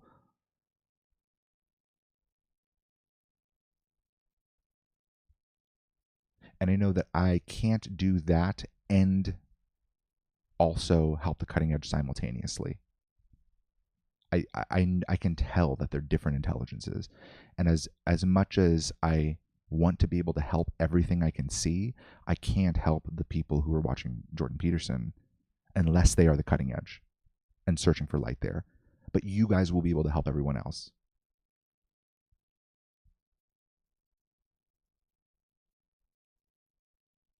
Because it's the intelligences. It's like we're sent here and we're paired with these things, but at the end of the day, there's God, and God's looking down on earth and going, what would be ideal? And God crafts this pocket of thought, that this like revolution of consciousness, whatever. God crafts this packet and goes, this is for Earth now, and this is the answer to the prayers of everyone who's here and suffering within the fucking woke ideology and even the freedom movement and within religion, and they're fucking gay and they're Christian and they're suffering deeply and they don't know what's wrong with them. And, you know, like, just for all of the pockets of all of the deep conflicts here, everything that makes our life hard, for everyone collectively, there's an answer and there's an intelligence, and we came here to bring through one of them. And if we do that, we bring God to Earth. It's like a big fucking deal. But that intelligence is already crafted for Earth, and if we don't do it, that intelligence remains. It'll be adapted for the next person. It'll be adapted for another soul who's able to do it. And it'll happen later, and it won't happen as soon as it could. And there'll be more suffering along the entire way, but it'll still happen. It's not actually up to us. And there's something about that that's so fucking relieving. This is where I was trying to go, because I just put it on the scale and I go, either I suffer more, because when I don't do that, when I don't lean into my life's work and into where this ultimately goes, when I try to say no to that, I end up deeply fucking terrified of the world. All of my worst qualities come out. I'm just a fucking addict that tries to get by and just fucking smokes cigarettes and works a minimum wage job for fucking ever, and like isolates, and I just don't give a fuck about much of anything. I'm a little bit of a rebel. I just fucking watch TV. Like I just live this basic ass fucking meaningless life, and I watch myself down that timeline wait to die. And everyone who I could come in contact with, everyone on the cutting edge who I have the ability to articulate these things for, wouldn't get that. And that I know we can help expedite timelines, and I know we can help make things faster through this understanding and help solve problems and tease apart the challenges here. And everyone that we would touch wouldn't get that intelligence from God, not even get my fucking gifts, wouldn't get the intelligence from God. Because at the end of the day, I kind of don't know shit. I just plug in. I plug into this intelligence. This intelligence is the thing that's coming. This intelligence is the thing that's helping all of you to the degree that it is. So I put all of that on one side. Like, okay, so you guys wouldn't get this intelligence. Everyone who we could ever help on the cutting edge doesn't get this intelligence, and I suffer perpetually for the rest of my life and wait to die. Or I bring this through and have the courage to actually fucking do it and own who I am and own my worldview, and I actually feel fucking alive.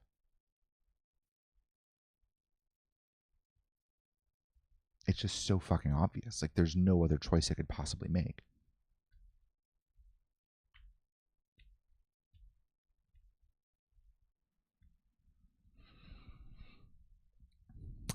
Groovy Tulips. Sarah says, I can attest to that.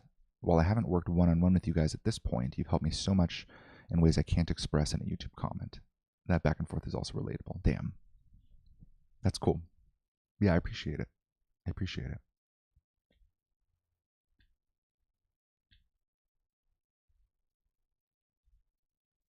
Yeah. Yeah, it was hard to be with stuff like that, like your comment, just nice things about what we're doing for a long time. But I get it. I get it more and more. And I get in a way that like I can't handle those kinds of compliments actually about who I am. Not really. Because and that's okay. Like I can take it, and I know that without me this isn't happening, and without Miriam this isn't without our collaboration this isn't happening. Where like I get that there's a physical component to that, and I'm willing to acknowledge that. But like there's this intelligence in this thing that I'm tapping into that I care more about than fucking anything anywhere. And the fact that I get to do that and bring that through, like it's like when I know that that's what's happening, there's an element of it where it's like, yeah, like I'm glad you're getting what you need here because God's doing his fucking job. Because this thing actually works. Like there's something real within the fabric of reality. It's not just this fucking meaningless physical dog shit existence where we're manipulated in every direction except for the one that we ultimately want to go.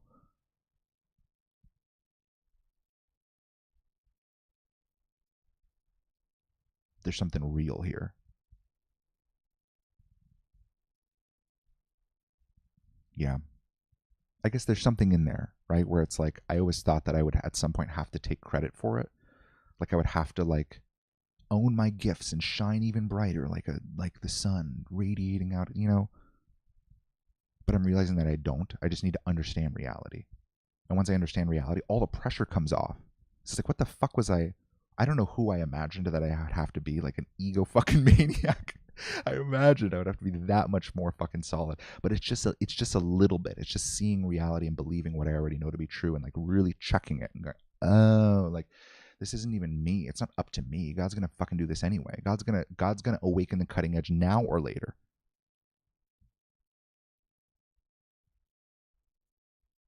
For whatever reason, I think Miriam and I are further along in this than anyone I've seen.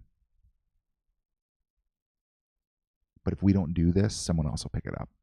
Probably before. Like I don't even think it's a new baby will have to come in. Like someone else will pick it up. But fuck, we're already so far along this. Like we're already more capable of being the people that this intelligence is asking us to be than anyone else would. At least now we've been working with it for longer. All right, good to see you. Thanks. My first solo live.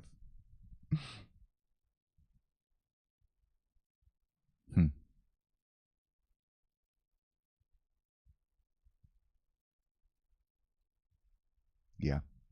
That's the kind of stuff I've been writing lately.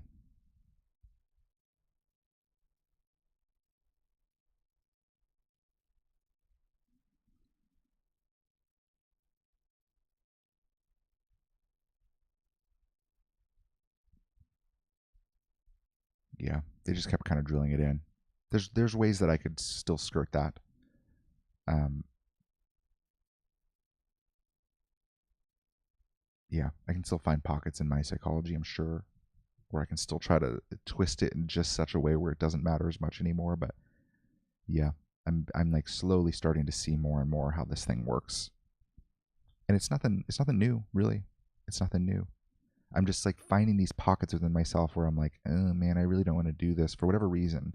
And the more I go into those, or I'm getting guided into them really, the more I'm guided into those things, I'm like, oh, like it's bigger than I'm comfortable with because I'm trying to take too much credit for it. Like I think this is up to me, and no one can fucking bear that burden. No one can bear that burden. Yeah, our life's work's not up to us. It's just a very simple choice of do we want to suffer endlessly and help no one? Or do we want to suffer significantly less and help other people? Yeah. All right. Outro music back on. I think that's it. I can do a quick scan, but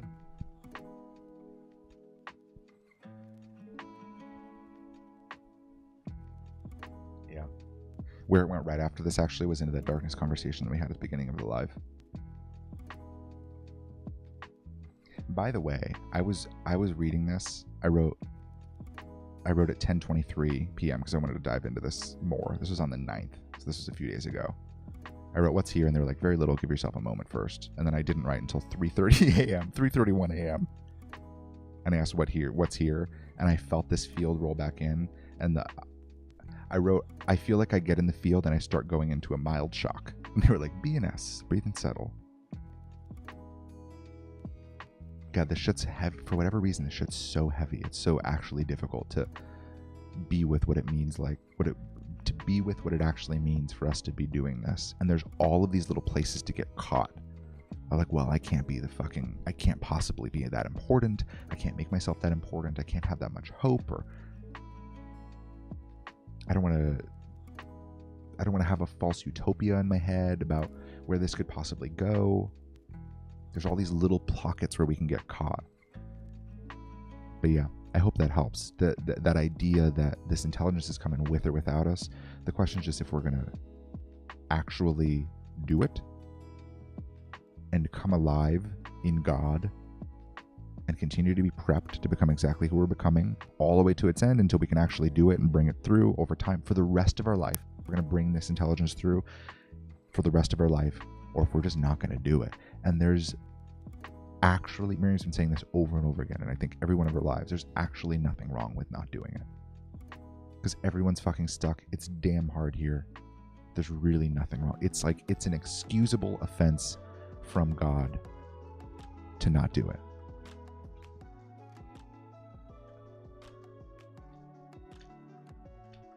To be overtaken by how convincing darkness is here. It's so fucking excusable. It's 100% reasonable.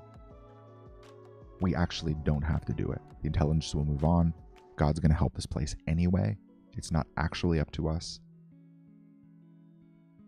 But even once I take all that pressure off and I go, okay, God's going to help this place anyway. This place is going in that direction. It'll either take longer, it'll take less long. And it'll still be up to people to choose, ultimately, whether or not they're going to subscribe to God or subscribe to this codified good. But it's happening anyway. The opening's happening anyway. Do I want to be a part of that? And for some reason, when I think, do I want to be a part of that, everything kind of starts to slot. Like, yeah, fucking course I want to be a part of that.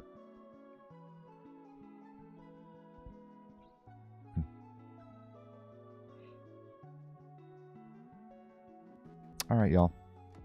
This was fun. Thanks for tuning in. I appreciate it. I had a feeling that I was going to keep going live afterwards, but I was fighting it. I was like Jonah. This is my Nineveh when I was Jonah. And that's all I got. All right, guys. See you later. Keep going. Keep trusting, and welcome home. Bye.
Got back.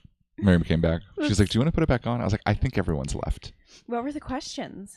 How'd they go? I just talked the entire fucking time. That's great. Yeah, I talked the entire time. It's cold out there. I got a couple dresses to list. This is what happens when you become an eBay reseller. People give you all their clothes. That's cool. Let's see if these are cute. Let me know if you guys are still here. That'd be funny. Oh, yeah. Not my style either.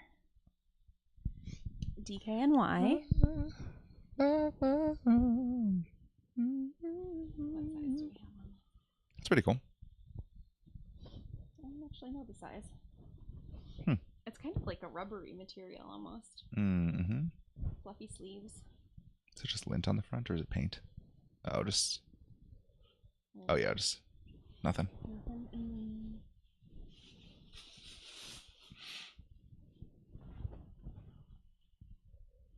Okay.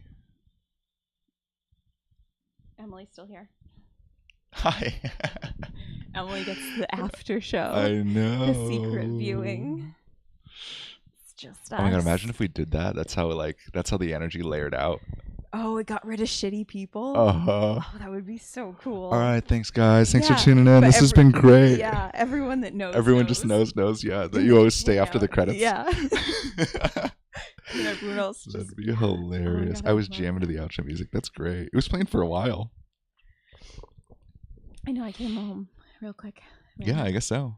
We just did a quick walk around. Cool. Mm-hmm. I was talking about how, it was a whole thread. Monologue. Yeah. I was monologuing about how this isn't it's not our responsibility, the intelligence of our life's work, how God's doing this. Yeah. And it takes off this pressure where it's like God's going to do this anyway. Yeah. Like God's going to help the cutting edge anyway. God's going to help all these pockets of culture. Everything that we're called to help, God's going to do it anyway. So the question is just whether or not we want to be a part of it, and whether we want. And when we do, we come alive, and when we don't, we feel like shit, and we also don't help people. Like it goes on the scale, and it's so fucking obvious. Yeah, 100%. Yeah, that's what I was talking about. That's cool.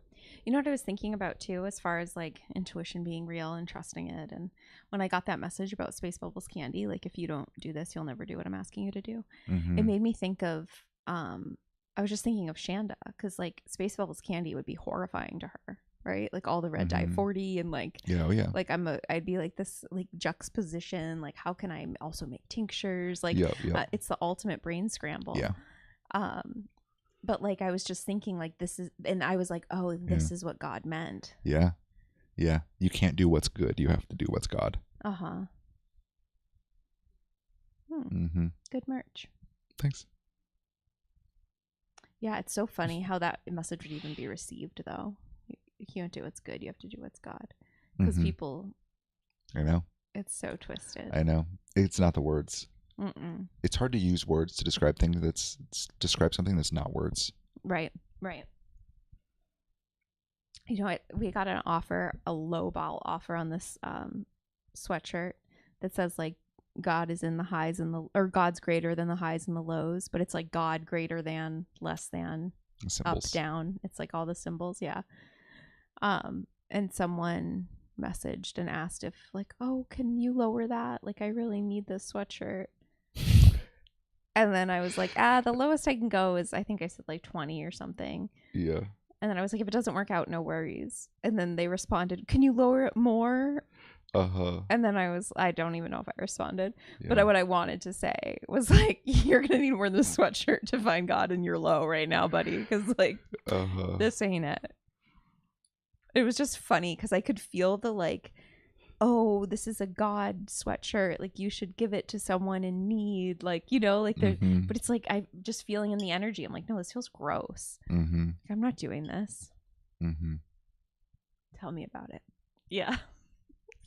I need more than a sweatshirt.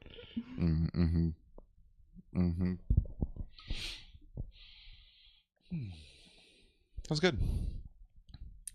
I love that you're still here, Emily. I know, I do too. So that intro music was playing for a fucking while. I love that you were jamming out to it. I know. I feel like it's cool. It's so great. Cool you're still here. It's like a secret.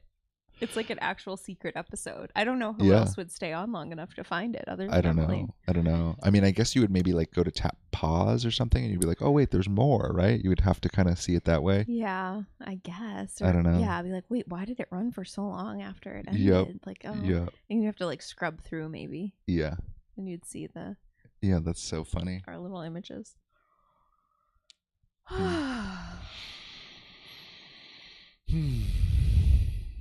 Yeah, it's weird how hard that is for me. Being live. Oh, alone? Alone and live. Alone. I'm just alone and live. Yeah. What? Tell me about it. Tell me about the hardship. I don't know why. I don't know why it's so difficult. It's the same thing as making videos. Something's like crossed in my psychology. I can't find anything now, but it's all fairly fresh. But I've been pushing all these edges for pretty relentlessly, basically every day. Just been writing and pushing and writing and pushing. Yeah, I don't get it. That's okay. I don't know. I wish I had some insight. Oh no, it's not an inside thing. I just I had a feeling that I was gonna end up being live by myself before we started. So I ended the live by saying like, oh yeah, this was my Nineveh. This was the thing I was avoiding. I'm just like Jonah. Oh my god. I was like, all right guys, see you later, bye. And then I clicked on the intro music or the outro music and you were like, oh hey, I'm back. Do you want to go live again? I was like, oh, I know, your face was so red. You were like, really? Really? Yeah. Really? Yeah. Wait, but weren't you fine? I was totally fine. Oh. The actual experience was totally fine. So then what's this? I don't know. I don't know what it is. I can't find it. That's good. I can't either. I find nothing. That's good. Yeah, there's like no bullshit. Yeah, it's all the residual shit. I feel like I'm like of how you're supposed to create. I'm just integrating and landing in all of the work that I've done recently. All your shadow work. Yeah, I've done so much shadow work that now I'm just like so light that I don't even know what it's like to be this light. So I'm just trying to reorient to my high vibration. High vibration.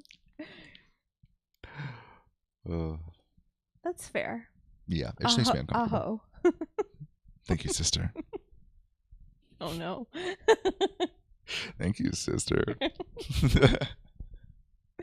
Oh no. Yeah. Well, is it because all of like the old ideas of how a video is supposed to go down, like how you're supposed to be entertaining and snappy and it's supposed to clip together, or like are you trying to edit it in your head as you're talking and making sure you're getting your points across? Like, no. That's not. It's that my role makes me very uncomfortable. Your role. My role on this earth makes me uncomfortable. Well, that's kind of what I was talking about as we were when you welcome left. To the club. Oh, I know. I understand. I get that it's not that it's a very common thing, and I think honestly, I get pressed more into this feeling than I would if I wasn't doing this. Like if we were doing something else, I wouldn't be pressed into this feeling at all. Like, right. like if we were even if we did eBay. No. If we had a different intelligence, I wouldn't be pressed into this. Like if we were working on something else for God, I wouldn't feel like this. But I get pressed in this way, and I feel like I'm unpacking. There's a lot of nuance in like doing your life's work that I feel like has been unpacking just kind of over the last few months. And I'm recognizing the pockets of psychology and the hiccups and how fucking difficult it is. And there's the thing that I was talking about was there's this sense of like it being up to me. Like when I'm in the importance of what we're doing, it blows me out a little bit because it feels like it's up to me, and that feels like that's wrong. And it is wrong. Right. It is wrong. Right. And that's the thing. And that's the relieving thing, is that it is wrong. But it's things like that where there's all of these little emotional puzzles that make being who I actually am in the world challenging. And I always thought at the top of my mind, it was like, well, I don't really know what to shoot. That's at the top of my mind. But when I keep digging down into it, it's like I don't completely know if this role is right and good, and that I'm capable of it, and that I can be that person, and that I even want to be that person, because I don't entirely know where this goes. It's like it's all of that, and that just keeps drilling down into the core, where eventually it gets to like, I don't know that I believe in God enough for me to step into a role that is exclusively God. And I don't know that I can be that for other people when nobody else seems to see the things that I see. Can I really be the source of God for so many people? Like, can I like really do this? And can I really like help the cutting edge to do things that are so much fucking bigger than what we're going to do? Like, can I, fuck. Yeah. The person that I'm being asked to be feels very big, and it more so uncomfortable. This is that 30% growth spurt. Yeah. Okay. Well, I know. No, it's cool. Yeah, she loves being right. Well, I felt it. I felt it happening months ago. Yeah. Yeah, and it makes sense. I mean, the reality of it is, which is an uncomfortable reality that you probably don't want to be with. Yeah. Is that people are going to give you their like free will, their knowing. They're going to hand over, they'll at least attempt it, hand over their sovereignty. Yeah, they'll slot me in the same place as a cult leader. Like, not in a bad way, in the way that people inside of a cult slot the cult leader. Yeah. And that makes me very uncomfortable. It has, but the way that it slots in my brain, and it has to slot, is that this isn't mine. Right. This isn't mine. God's gonna do this anyway. And that the people that we're helping, like I don't want them to become me. That's fucking retarded. No. Exactly. We've talked about that. Yeah. Like, I want them to develop a real-time personal connection to God, and then just fuck all the other shit. Right. But people that are stuck in New Age and looking, like the people that we can feel that are just stuck. Yeah. And I imagine they're stuck in New Age or leaving Christianity. Yeah. Or debating leaving Christianity. They're somewhere around there. Like, you're going to slot as the next thing. Yeah, and I know. It's going to be, not easy. Yeah. And I need to really understand my own truth to be able to navigate it. Right, but you actually will be that for people for a while, because what you're saying and what you have access to is truer than what they have access to. Yeah. So there will be periods of time when you will hold that power if they... Yeah. It's just the truth. Yeah. And it'll guide their life in a better direction, and they'll be grateful for it and all of that. Yeah. But it's a heavy role to play. But I trust you with everything. I mean, I would I don't know, follow you. Yeah, I appreciate it. Yeah.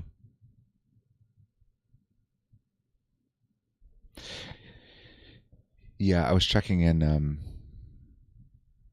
We really are in the after hours chat, Emily. Today. Feels totally different when I know.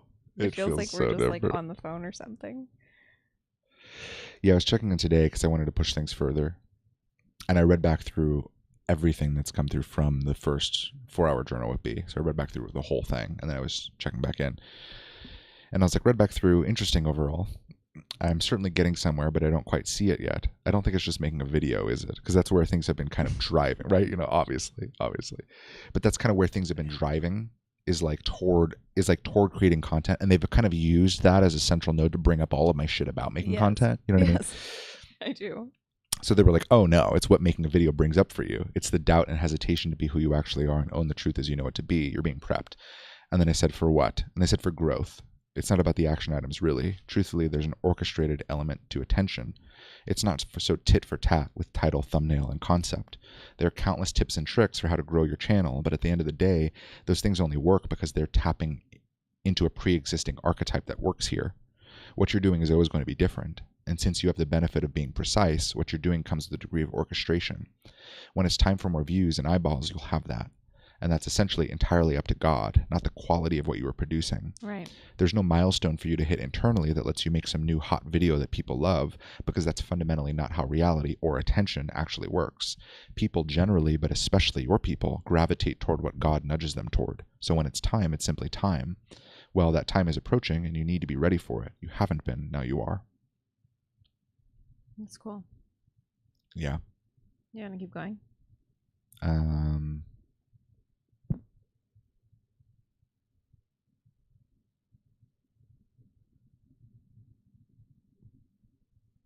Sure. Yeah. Okay. Wow, guys. Now you're really getting behind the scenes. Guys, as in Emily. Yeah. Because David doesn't usually read his journal entries. Never. Or share them. So I said, I am already, because they were like, you haven't been, now you are. So I said, I am already. And they said, as of now, yes. As of even yesterday, no. You're feeling something come online inside of you. You have more access to the truth about yourself and reality than you did before, because the question marks and hesitations are now addressed. Is there more to do? Sure, kind of. But the bulk of what you need is already complete. I said, actually? He said, oh yes. What's here now is recognizing that you only need to prep to what God is actually asking you to prep to, and the timing of your growth is entirely out of your hands. You need to know that, or you'll try to take it personally when you aren't growing, and will overemphasize what you're doing in the exact moment you are growing. You need to maintain precision, not just form views. And by growing, they don't mean like growing spiritually, they mean like our business growth. The growth of the second paradigm is entirely out of my hands. I need to know that, or I'll try to take it personally when we aren't growing, and we'll overemphasize what we're doing when we are growing. You need to maintain precision, not just form views. So I said, the timing of my growth is entirely out of my hands, ... And they said, entirely, yes. I said, and the videos I make, they said, are your channel. They are your channel. And those videos you're guided to make may be a piece of what God utilizes for your growth, business growth again, but the growth is not in the videos, it's in the orchestration. Don't you think God is capable of nudging people your way? Yeah. So I thought that was cool too. That was another layer. That's, I guess, where things were today. This is good for your cognitive brain. Oh, I know, it really is. It's like it really a great is. scramble. Thanks, Mom. Appreciate it. Well, it's just such a great scramble for you, honey. Well, no, it's like so much. I love it's less buzzy up here. I know. Which is cool. Overall. Yeah. I know. That's what I'm saying. That's it's why. Crazy how much has moved. Yeah. Yeah. I didn't know it was there. I didn't know that any of this was there. To be condescending. I know. Okay. I just played into it. It was just a tinge, and then I played into it and made it much more dramatic. Much more dramatic. But that's how we speak to each other. That's true. We're very playful. We're very playful. Yeah, that's true. Yeah. No, it is. It's like quiet up there. And I guess, again, that takes the pressure off again, right? It's like there's all of this pressure to do good, even though we're already doing this God thing. Mm-hmm. But it's like we're already doing the God thing, so that is good, you know. And it's so fucking simple, but it's down to like, but I feel like I should be growing more. I feel like I should be doing more. I feel like I should be putting in more work. And to relate this to Emily, I know that's what I was doing. I was kind of weaving it in toward Emily. Yeah. Okay. Well, you go. No, yeah. Go ahead. Well, I was gonna say the whole like getting a scheduling system, and it's like no, they just text me. Exactly. Like it's like, are you fucking kidding me? Exactly. Yeah. It's crazy how tangled we can get about doing good inside of God, and how it's so fucking simple. It's like, okay, but your business isn't growing because it's not time for business growth. Right. And when you make it that simple, first it feels like a little irresponsible and untrue, right? So you got to kind of dig down in there and go, like, why do I feel like this is untrue and like too good to be true or whatever it is. But eventually it hits this point where it's like, oh, like that actually makes a lot of sense. Like there's a larger orchestration here, and people are being nudged just like I'm being nudged. And people who are still undifferentiated still get those nudges. Mm-hmm. And then they just think it's them, Yeah. right? But they'll still get those nudges towards things that are good for them. We see them in people's lives all the time. People Yeah. normally, no matter how people are scrambled, they tend to know what's here for them. Yeah. It may get a little twisted. It may get a little Mm-hmm. like bent Yeah. out of shape. It's like slotted some in a weird way. Something, yeah, some words you're like, But they still have access to the nudge. They still Yeah. feel that punch from God that's like, go this way. yeah. And they're like, ooh, I really got to go this way, and it hurts if I I don't know. go this way. I feel And that with my friend Sarah, like her Yep. wanting to do the like van life thing. yeah, And then like she starts talking and it becomes about like simplicity. But I'm like, this is a God thing. Like this is Yes, the yes, least yes, simple yes. thing ever, homegirl. Like you were in for a treat. yes, Yeah, like this life is anything but simple. The van life, let alone following that nudge. yep. So yeah, it gets like the truth is there and you can feel the underlying current of it, but it does get Yep. But since that truth is there, that means people can be nudged your way. right. Right? Like Yes, there's like we have to exactly. acknowledge that we're not marketing our God business, and it's up to us to market our God business. Exactly. That's what it feels like, especially from the the business world. Yes. Like it's your I know, responsibility to market I your God business. can't. But it's like all of this stuff is externally orchestrated, and we have to take that into consideration Yes. too. And people will find us officials to find us. That Yeah. is 100%. actually true. Agreed. And at the time they're supposed to find us, right? Yeah, there's I a mean, timing to all because of it. now I realize There's a how sequence. much dog shit I had in my head, that it makes sense. And I found this pocket of my being maybe a few weeks ago where I recognized there's somewhere in there. I recognized that our struggle, like us struggling and going through this journey with you guys, justified for me that you guys were also struggling. And it was just the way that I had it slotted. And I don't know that I really thought about it, but it's like we're in this together. We're doing this together. We're pushing all of these edges. And as I arrive closer and closer to this place where I feel like I'm not struggling anymore, I still am. But as I'm arriving closer and closer to the place, it starts to feel weird to still have people struggle and to still engage with the struggle. Because I'm like, wait, but I'm doing okay. So it's still, but the more that we go into this growth stage, they were showing me what that psychology would do if I were to go out. And I was like, oh my God, I would freak the fuck out. Like I would freak out if I suddenly became responsible, because that's how I would have felt, if I became responsible for like even another 100 people, even another fucking 10 people. Struggling. If I became responsible for getting them through their struggle, like fuck, it would have fucking broken me. So it makes sense, like I had to get to this place where I'm like, okay, well, there's this external intelligence. It's God's going to do it anyway. I'm going to help and I'm playing my role, but like it's not even me, like I'm not the driver of the ship, and I'm not responsible for bringing people in. It's gonna, like all of this stuff has to click, and then it's like, oh, like I'm actually good, and I just pull through what's here to pull through when it's time to pull through. And I just fucking sit down and do, and put it the place where it's supposed to go, and that's it. And if I need something more, then divinity's gonna guide me to that place. Yep. Yeah. Yeah. It all has started to track, but it was interesting because I was talking to Ben today about prepping. And he was like, oh, yeah, I just hate this idea of being prepped. And it sounds so stupid until until you realize what's happening. Like when it becomes real, right? Then it's like, oh, like I'm being prepped, because if I wasn't prepped in this way, my psychology was so fragile and I didn't even know. Like I thought I wanted our business to grow and I wanted things to do really good and I wanted it to happen now. But if it did, it would have fucking crippled me. I would have had to go through so much shit. Yeah. And now it's still probably going to cripple me, but not completely debilitate me. Right. It would have fucked me up. And it's cool seeing that. It's like, okay, like I'm growing in ways where me doing what I'm being asked to do is easier than what it would have been before. It's like, oh, prepped. Like, okay, I was being prepped because I couldn't do it. Like actually couldn't do what I was being called to. With the full power of God, with this intelligence, with a real-time personal connection, I still couldn't do it because I had just these little twisted things that would have just ripped my emotions apart. It's like I actually do have to be clear as fuck on who I am and what I'm doing, where we are. Like it needs to be crystal fucking clear, or else this world and engaging with it is going to tear me apart. Okay, makes sense.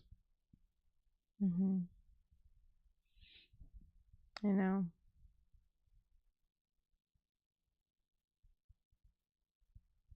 I know so many people that grow online get so much like backlash, and it's like really intense, especially talking. I mean, nobody's really talking about what we're talking about, obviously, but like even just threads of these topics, people have such visceral reactions to, and like get in the comment section, and oh yeah, which is always so fascinating to me. Yeah. The visceral reaction to certain things is like, it's so telling about the other person. And I really see that. Like, saying the word Trump was a big indicator of that in 2020, seeing the visceral reaction that gave other people. Yeah. But like, even just getting into all of these nuances and talking about all of these topics, and even mentioning flat earth bothers people, and it's like, whoa, you're programmed as fuck. Like, I can't say, or like saying like, wait, no, but I don't believe that Jesus is my Lord and Savior. And then it's like, oh, it's like, well, fucking enjoy hell, you piece of shit. Yeah. Fucking Antichrist motherfucker. I know. It goes real. It's wild. And it's like, wait, that's crazy. Yeah. You don't see it as your own programming. Like, you don't see that as what they've done to you. Like, you don't see what you're bound within. Like, fuck. Like, you don't recognize that this visceral reaction that you're having to something a girl on the internet said is what controls your day-to-day life. That's so alarming to me. And it goes in the opposite too, or maybe it's not opposite, but another direction too, like with Shanda and CRISPR and genetically modified, and like, all the things and the clones and the this and the that. And it's like, whatever. Like, I check in about it and I get nothing. I get zero. Yeah. Like, it's like, okay, I got to trust that too. Because like, ideally, from that perspective, you're supposed to have a visceral reaction that then puts you into manic action and panic and petitioning and speaking out and doing your Jonah truth and da da da da da. Yep. And it's like, it's just Jonah truth. And it does nothing. It's fascinating. Yep. Even the story of Jonah, there's something about this whole thing, and the fact that the eclipse is going through 7 towns named Nineveh on Nineveh, whatever. Yeah. What? Nineveh. Yeah. Whatever. Like, that whole thing, like, it feels scripted. Like, the conversation feels like it's placed. That's interesting. Yeah, for sure. Yeah, I don't always see and make those connections. I know. But it is interesting. Stop. That's okay. Doesn't bother me. Except when we're watching a movie. 33! Checkerboard flare! Did you see checkerboard? Checkerboard flare? Yes, I saw the black and white tiles on the ground, honey. This is a relaxing time. Nothing more. And then 5 minutes later, it's 10. I know. It's true. Even with the time change, 10 o'clock is still 10. It's whatever the clock says. Yeah, the clocks change. Yeah, it's the physical act of it getting close to 10 that makes you tired. Yeah. It's a psychological I tired. have no circadian rhythm. It's just the actual clocks. Yeah, I'm just deeply programmed. I'm in sync with the Apple clock. Yeah.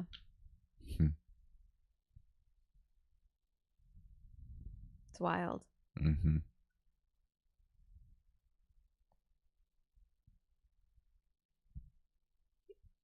Yeah. I don't know. Even like the old world stuff and Tartaria, and like, it's just funny how like people are like, "Oh, this is trash." Yeah. I know. Like, wait, what? You gotta be willing to go there. Yeah. I want to go there with like everything. Yeah. Like, it's so much more liberating and fun. And it's like, it doesn't make this place so serious and like doom and gloom. Yeah. Like, there's a levity to it. I shared a thing today. There was a video about Joe Biden, or about Jim Carrey playing Joe Biden.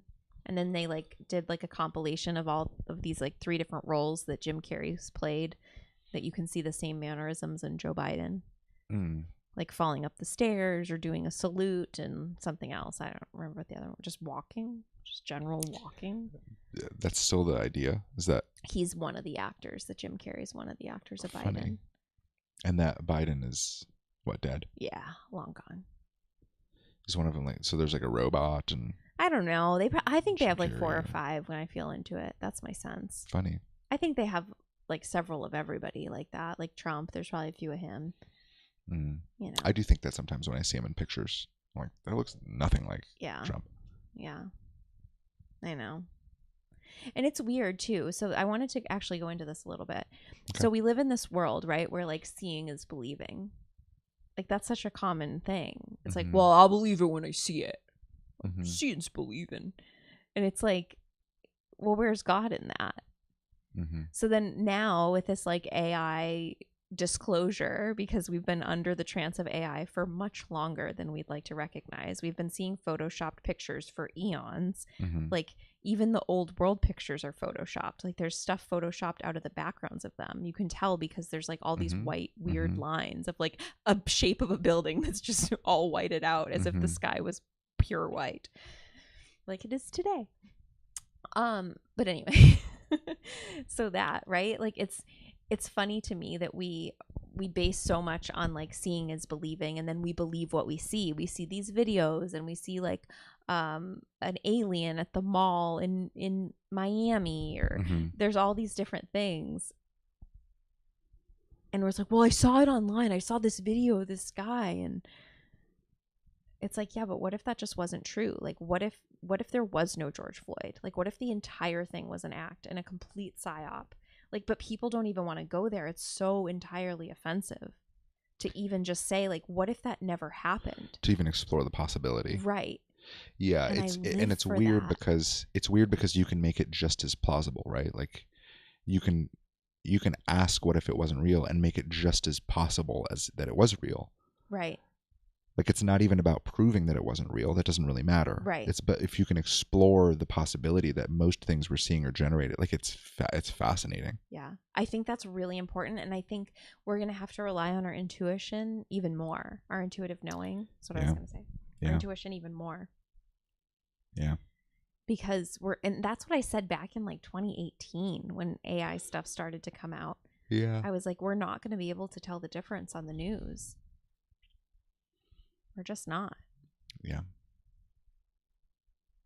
But yeah, I like the idea of exploring all of these places and like letting my brain break a million times over again. I'd rather have it break than be confined to a prison not of my own making. Yeah. Like a prison that was given to me since birth. No, thank you. And it's weird that we can't even explore those things. It's weird that like there's words that we can't say that are bad. Like it's the whole like it's the codified good. It's the codified bad. It's everything.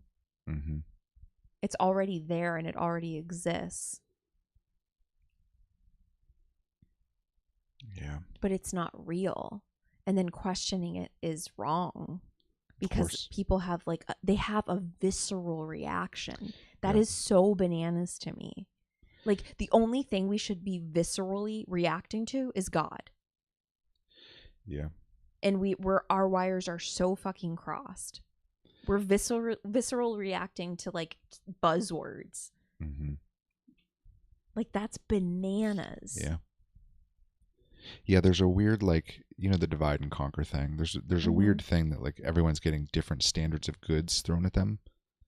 But it seems like they're all trying to go in the same direction. Like I'm curious ultimately where it goes. Well, I guess we already talked about it. But I am curious how it all continues to come together, because it seems like everyone's getting different standards of good because not everyone would subscribe to the same standard of good. Right? Like if the US government were to be unified and there was a single party that was doing the best possible thing that everyone could think of, the two sides would become, I'm for what they're doing and we're against what they're doing. But because there are two sides, there's this sense of like, well, those people are good and those people are bad, and both sides have them. And it's like when you create two different standards of goods, you capture more people. Yep. Yeah. Genius. right? Mm-hmm. And then you can pit them against each other. It doesn't really matter, but at some point you're trying to unify that into a single good. Yep. And that's kind of what happens with politics too. Right. Well, you know? and I think that's why Chris Cuomo was on freaking Pat Betrick David. With Candace Owens. Yes. Like, it's like, Yeah. there's a... Exactly. There's reaching melding across the aisle. Yeah. It gets said in that way, but there's like a merging of these, like, because the lefties have gone too far left and the righties are like, ooh, a little too far right, but kind of like it feels better, you know. So like lefties are like, we looked to the right and we were like, oh wow, this actually resonates. But like the whole machine is under the same control. Yeah. It's wild. Yeah. Yeah, it still kind of boggles my mind that the thing that is dark is that there's a standard of good in the first place. Hey, Ben. What's up? I know Emily stayed on for the full outro music. That's why she saw that Miriam came back immediately and we came back on. Because she was dancing, jamming. I know we were saying that, like, if there's shitty people on, we'll be like, all right, bye guys, and then pretend like we're all right, see ya, and then go to the outro. And then if you know, and you're still here, you just stick it out for the after hours. The good shit. Oh man. Yeah, good stuff. Very, very good. I think that's it. That's all I got. Yeah. I gotta make us dinner. It's late. Yeah, not too late though. I know. That's what I keep thinking about. Now is the having a visceral reaction. Like, we should only be having visceral reactions to God, not to stupid fucking people or just words or sayings online or videos. Yeah. Like, that's really, it's so telling how darkness has programmed our bodies over decades. Yeah. Because it's easy to. Yeah, it's easy to get us offended at things. Uh-huh. And then that we don't realize that that's formulating our opinion. Yep. Yeah. I know, like, even us getting offended at the fucking trannies winning sports and whatever, that's shaping our opinion of the world. Trannies winning sports. That's like, that topic is presented to shape your opinion on things. I just felt like trannies should have a league of their own. Like, put all the trannies together. You got your men, your women, and your trannies. Yeah, I know, but the problem is you're not respecting then their worldview, which was the point in the first place. Yeah, and that's true. Correct, I am not. So then you get in your own cage. You fight in here. You fight over here. Yeah, you mean like MMA, not like at the border kind of cage. Right. I mean, it's debatable. What do I mean? We'll never know. I understand what you mean. Yeah, and that makes sense. That makes sense to some degree, but it doesn't really solve the problem that these people have a mental illness, and we're leaning into it, and as our solution. Yeah, I'm leaning out though. Yeah, I agree, but we also don't need to give them a league of their own. Well, why not? Each his own. I guess they can. Thing. I mean, nobody would give a fuck, but exactly. it wouldn't have the views and it wouldn't whatever. And women's sports. Yes, but yeah, you would need 4 leagues. But the initial problem was that they feel as though deeply that they are a woman. Yeah, so you're telling them wrong. So when you tell them that you need to get in the trans woman league, that is that's already discrimination, because they're like, no, I am a woman. I know, but I'm saying that's a problem with creating the league, is that they would never do it because they want to be women. They don't want to be a transgender. But they're not women. They're destroying biological women that aren't as strong as them because they're men, because we're different. I agree. I do. And there's something actually fucking wrong with their brain. I agree. Which probably has to do with all the poison. But we're never going to look at that. Instead, it's going to be like a me issue of like, I have the wrong genitals. But it's like, you only think you have the wrong genitals because you're fucking poisoned to death and you're not mad at the right people. Sure. You're not pointing in the right direction. Yeah. You're all twisted and convoluted, and then social media reiterates that. I agree that it's fucked up, but there's deeper solutions in that. Well, they get their own league, just get the fuck out. Do you know what I mean? Well, that's my quick snap. That was my quick solution. I know. And it seemed like an easy one. It seemed obvious to me. I agree. And I think that's the common solution. But people don't say that. There's deep. Yeah, they do. Do they? That was fucking all over the place that they should have their own league, and that was the whole conversation when it first started, specifically with that swimmer. Oh, I don't remember what his name was. Thomas. I don't know. I can't remember. But it's tough. It's tough. It's tough to create a new standard for everyone to follow that fits and that works and that feels right, because it doesn't. It doesn't. I mean, that's the challenge darkness has, really, is that there's no way to make all of that work, because you want to acknowledge, you don't want to like just tell people they have a mental illness so they have to like sit down and shut the fuck up. Like, nobody actually wants to live that life. Right. Do you know what I mean? Where they're excluded from things because, like, well, you have a mental illness and I don't trust your experience, because the same thing could be done to us. Do you know what I mean? Mm-hmm. The same thing could be done to intuitive people. Like, well, you have a mental illness because you're not trusting your logic, so you need to go in your own little cage. You know what I mean? Mm-hmm. And I think it's easy to do that, but there's a shit ton of nuance. It's fucking very fucking difficult. But I don't know that those things are even solvable in our world, honestly. I think everyone just does the best they can and we go on with the fucking good as it is. And none of us have a say over it anyway. You know what I mean? Right. Like, even in all the discussions, we don't really have a say over what leagues are going to be created or what any of those things are going to be done. I mean, we could create a league of our own, but we don't give a fuck. Yeah.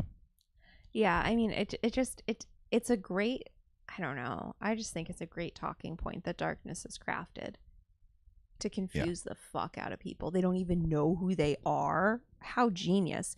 You don't even know your own goddamn gender. And it's such a mind fuck. Yeah. Then you definitely, how are you going to have a relationship with God? Yeah. Like, you're so confused and twisted, and anything can get in there and twist it even more. 100%. But I think that I think they can be untwisted. Like, if I were to feel into, like, if detransitioned have been untwisted. Agreed. The ones that I've listened to, but it's not about the detransition, grounded. Right? It's a psychological change. Right. Like, if I were to create like a fucking transgender help clinic, which I'm obviously not going to, but if I could feel that it could be someone's life's work, let's say Ben. He said, "Oh, fuck you." I heard it. I heard it. But I imagine you can also pull from this similar feed. There's not that this is the only thing you're gonna do, but I imagine you're gonna talk about stuff like this at some point, which is why I said maybe Ben. But if I feel into it, there's an element of them recognizing that they're right about the societal and gender roles. I think they need to have that acknowledged by society, and I don't think society is acknowledging that of them, because the current roles of men and women are like, I don't know, the fucking like the beefcake fucking dumbass dude and like Shanda's face filters. Like, that's what it means to be like a man, and that's what it means to be a woman. And I agree that those ideas are retarded. Yeah, and I don't really fit into the archetype of man very well. Right. Do you know what I mean? But that's the same feeling, right? And I can go to a place within my own psychology where I can imagine the exact psychology that would make me want to transition to a woman if I believed in it. And it's that my whole life hung out more with girls than with guys. I seem to fit in more with women because women tend to be more intuitive, and that all of the men around me seem to be retarded and don't seem to understand the nature of reality or fucking emotions. They're so like stunted that there's no fucking way I am that. Mm-hmm. I can easily go there. There's no fucking way I'm that. And if I'm not that, and I resonate more with the conversations that women are having and the types of things that they're having, I can get behind with being a woman. I can get the idea of that, like, maybe don't resonate with men and I resonate more with women, not because I'm an intuitive person and that we're fucking so fucking stunted and women are less stunted. Mm-hmm.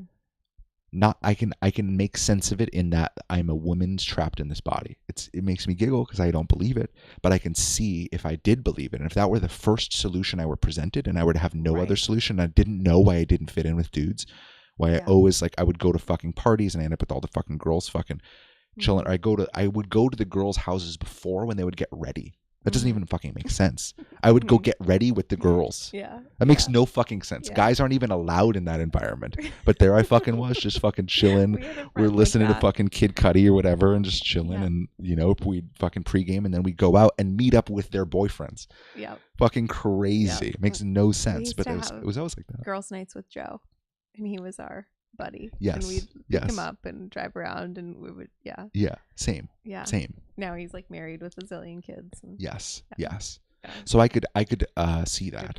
I could totally see that. So it's like there's an element of the transgender suffering that has to be acknowledged, and the transgender movement that is preying on that suffering by giving them a solution that doesn't actually work. Because if I were to change my gender, I wouldn't somehow fit in with women.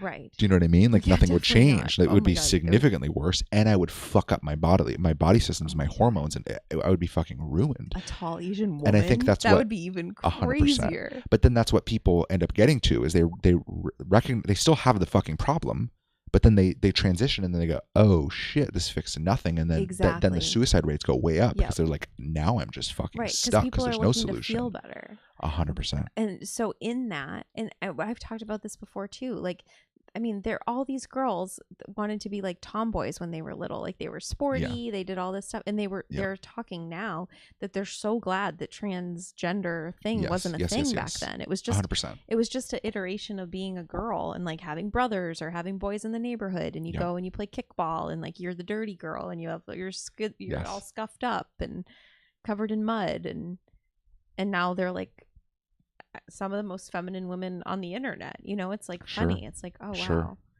But even if they never grew out of it, do you know what I mean? Like even if they never grew out of it, it still doesn't make sense to transition, right? Like we all have our own unique essences and flavors of who we are and our own interests. And I think especially as intuitive people, we don't fit in. Well, and it goes to make God wrong, and it goes to make everything wrong. 100%. There's no good context for it. There's no, but that would mean like you're fucked up, like God fucked up on you if you do believe in God. Exactly. So like how fucked up of a world is that to live in? Do you know what I mean? And we can call it mental illness, but it seems to be just like a societal misunderstanding. It's intentional. It's intentionally crafted by darkness to hook into these people. And manipulate them. And they're so susceptible to it, and it's happening younger and younger. And then social media just reiterates that that's the solution. To feel better. It's all looking to feel better. Everyone's trying to feel better in a place that fucking sucks. And we can't just acknowledge that it fucking sucks. Because then you're like a negative Nelly or a pessimist, or like, it's not that bad. You just got to work hard and dedicate yourself to, or whatever. I don't even know. You just got to do a good job. Get your homework done. Your brainwashing homework with the fucking globes in every classroom. It's like, we can't talk about anything. We can't talk about anything real. Like, no wonder everyone's a fucking tranny. Like they're trying to transition out of this reality. So you can obviously pull the feed too, right? Like I find it fascinating that like someone's here to do that. Oh God. Do you know what I mean? You think it's Ben? I don't, but you'll touch it. You'll touch it. He says, I knew it. I knew you were going to say that. I knew you were going to say it. I knew it. I knew it. I knew it. Fuck you. Fuck you, man. I knew it. I knew that's where you're going. Fuck you, bro. No, Ben would make it funny. Yeah. I think it's a thing that you can dip into. But I mean, I imagine that someone's here to do that. Well, because then there's, if I go back a little further, the thing before trannies was autism. Like autism started increasing, and it's like, what the fuck? Like my sense, and this could be totally like a new age perspective, I don't even fucking know, but my sense is that there was this knowing from darkness that the children that would come in would be more intuitive, more connected to God, more connected. And then, okay, so we got to vaccinate them up the wazoo, we got to alter their DNA, we got to give them all the shots, all the things, and like make them into like a fucking mush nothing, like a walking non-verbal grunter. Like it's fucking insanity. And then like you just keep pushing that agenda of fucking with our biology and disconnecting us from God. Then you get into the trannies, and who knows where it goes next. Like there's gonna be another wave of something that's manipulating people that they have no idea. Yeah.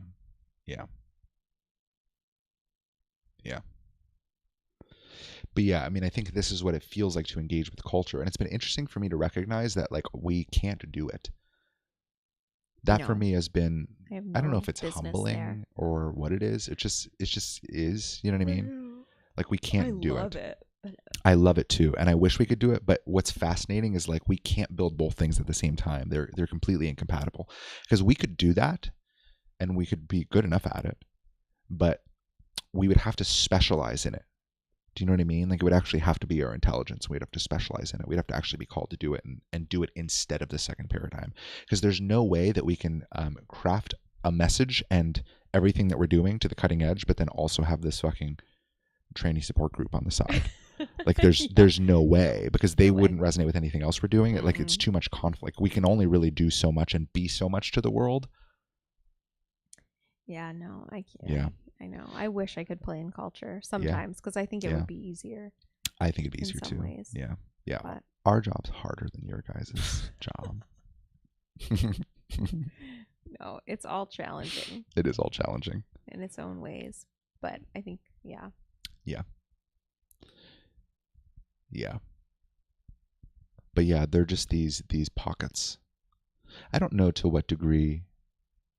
I mean, I don't know really if the fucking transgender support group is an actual intelligence, but that's kind of what it feels like. Is like it's that kind of feeling of there's lots of people that are suffering and they have nowhere to go, and like we as intuitive people, you very uniquely have a way out and a pathway out in our embodiment and our way of being and our understanding of divinity and the messages we're able to tell through and the wisdom we're able to share. And I think like being able to see the value in helping the transgender community in that manner, like acknowledging their suffering, but acknowledging this isn't the solution. You were duped. There's a better solution.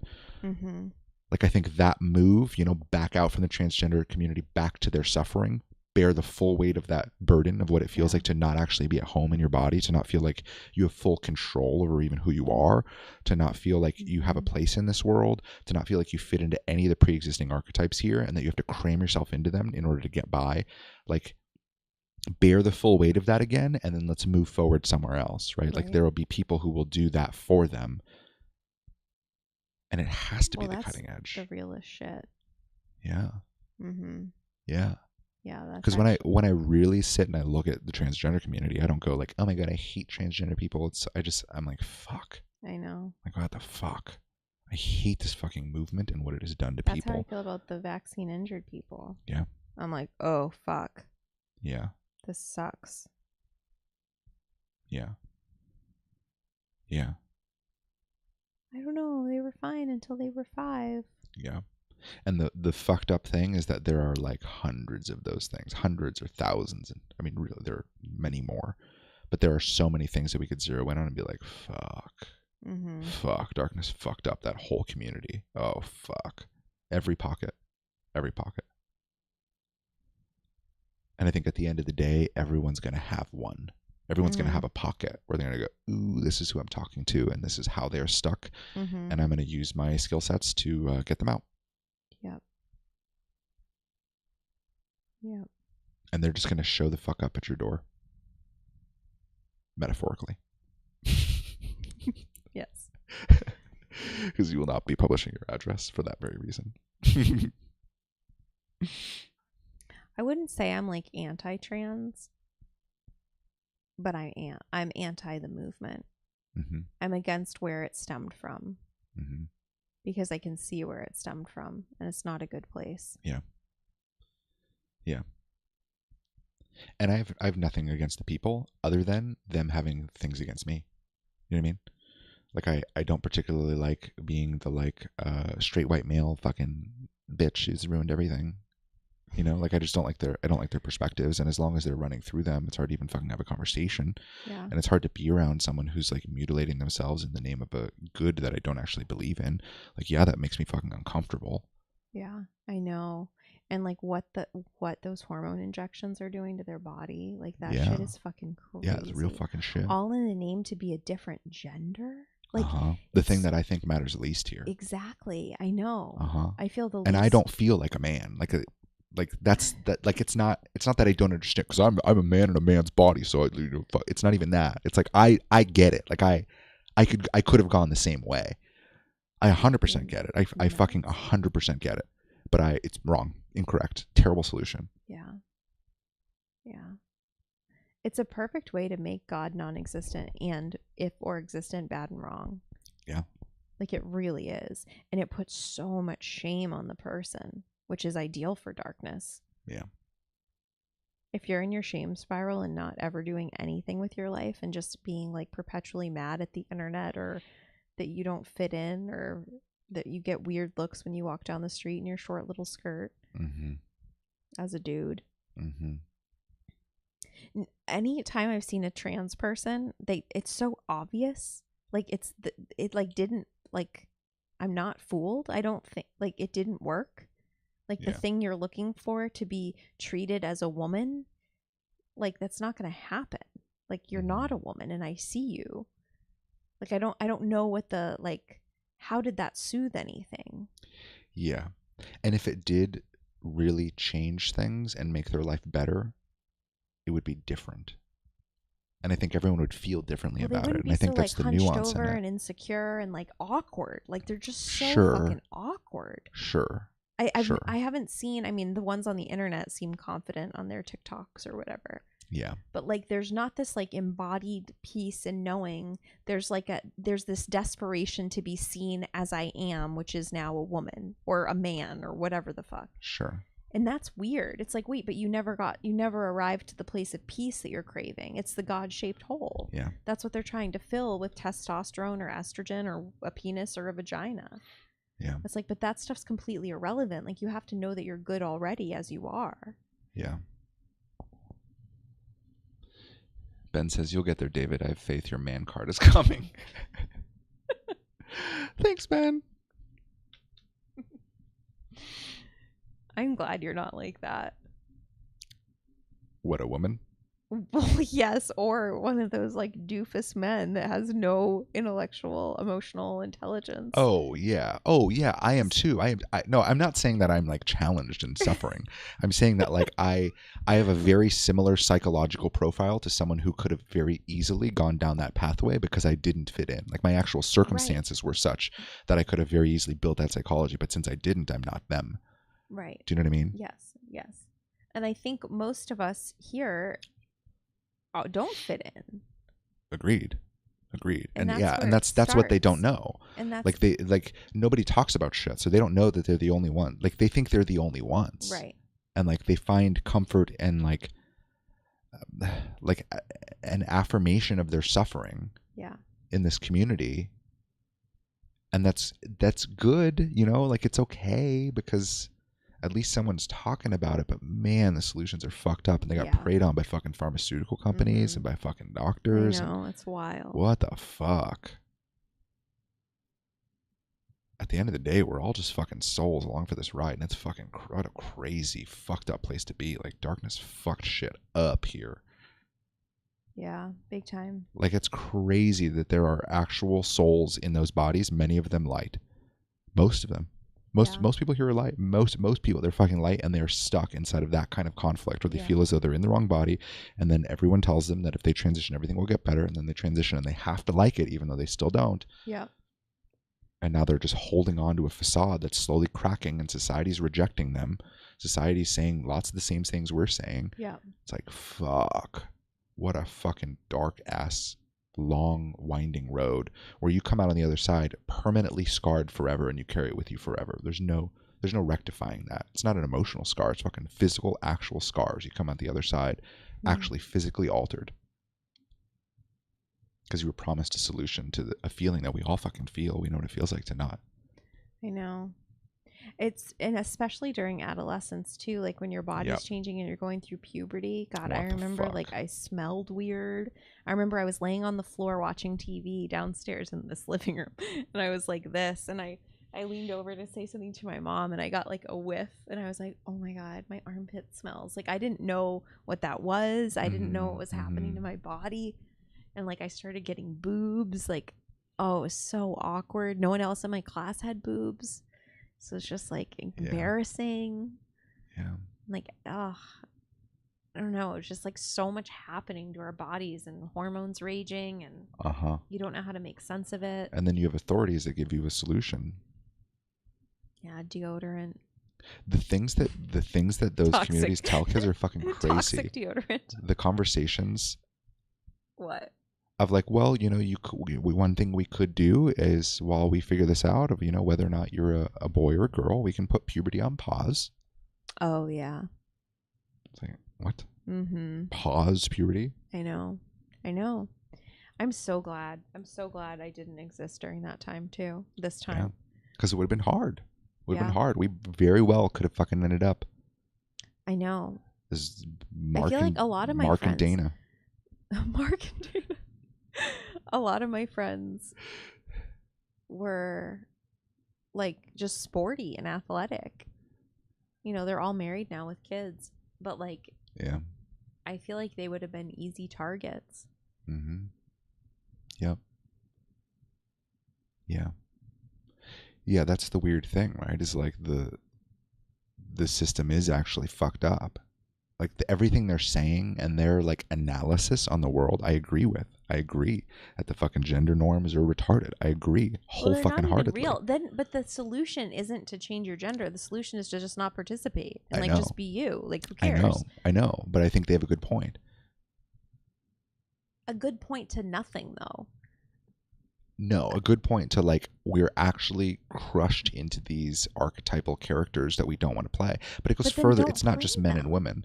I know. Like, I don't There's a better understand. solution. I understand. I'm not arguing that. I'm arguing the fact that I don't think these people are as bad as the initial reaction is to make them, and I think they're more duped than anything. I think Darkness has done a great job at duping them, and I don't think that they're the only ones that are duped. It's a great example of how when I really feel like what does God want for this community, it's for their suffering to be acknowledged because nobody's willing to acknowledge it. The right's not willing to acknowledge it. That's the stance. That's where we are. The right goes fucking mentally fucking ill people. What the if I was that person, I'd be like, what the fuck, you fucking assholes. Mm-hmm. How the fuck do you not acknowledge human suffering?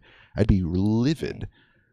The other side of it's just as right as the right. But they're both wrong, and that's the limitations of living in the world that we're in. That's the limitations of trying to create a codified good, and those are the things that they have to do.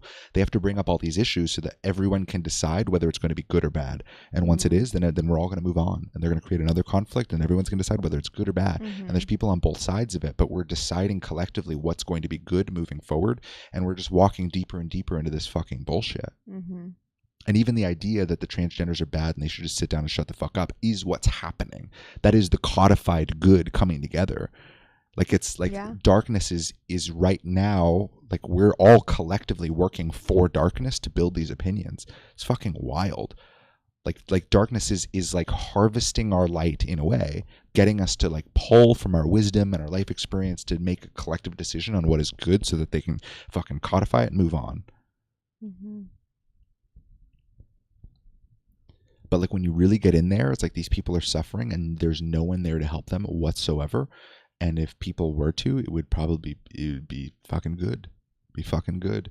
And I think that there's an intelligence for it. I don't know who the fucks it is. I don't know where it's going to come from, but it needs to fucking happen. I think there's people doing it. Yeah. I think there's people already out there. Maybe. That. For sure. Yeah. Yeah. There's like doctors and stuff that are calling out the bullshit of it all. And helping people, especially when they get to the place of wanting to detransition. Yeah. I don't think you can really help before. Yeah, agreed. I mean, you can call out the movement and tease it apart. That's what I would do. If this were mine, I would call out the movement every goddamn day, but I would tease it apart and acknowledge their suffering. I would acknowledge their suffering, call out the movement. Acknowledge their suffering, call out the movement. And then try my best to offer some sort of solutions. There wouldn't be many. But try my best, and detransitioning would probably be one of them, or just stopping, let's put a pause on that transition, just for a moment. Just like you paused your puberty, let's pause this transition, and then let's reevaluate, and let's see whether or not this is an actual solution. Go look at other people that are doing this. This isn't an actual solution. Your suffering is very real. There are other ways to deal with it. Let's talk about that. I would do that every goddamn day, over and over and over and over again. It's not mine though, but someone has to do it, and we all have one of those. People are doing it for sure. Maybe. I think so. I can feel them out there. It feels like there's multiple.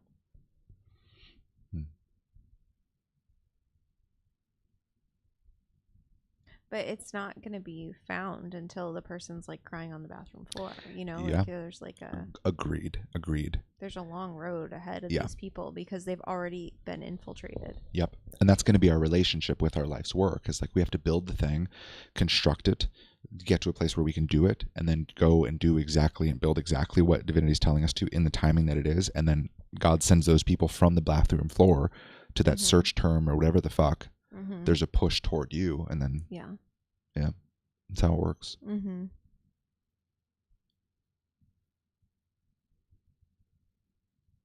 Yeah, it's wild how much darkness has patched up like everything. Mm-hmm. Because you have to get like to desperate times, even to find the second paradigm body of work. Like, Yeah. something has to have gone awry. It'll be interesting to see the new people that start orbiting in, how they found us. Or, Mm-hmm. I mean, just recently, a Christian woman told me that I helped her realize that her intuition is God. Mm-hmm. I'm like, have you not been reading my stories? Like I say it every fucking day. Yeah, all it's day, our every like day. core Like, single yeah, core message. This is Uh-huh. I'm relentless about it. Uh-huh. I'll even say intuition and then like dash your personal connection to God. Mm-hmm. Every time I say intuition, I like put the you have to definition clarify. of intuition. I know. Hey, Emil. Hi, Emil. Good to see you. David talked about you earlier. Way earlier.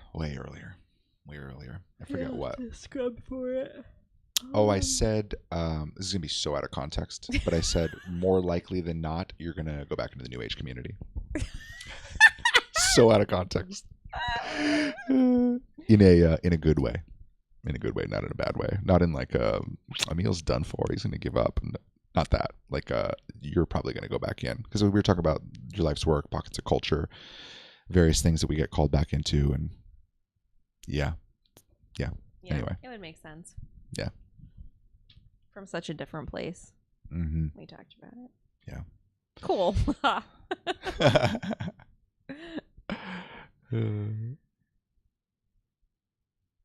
Yeah.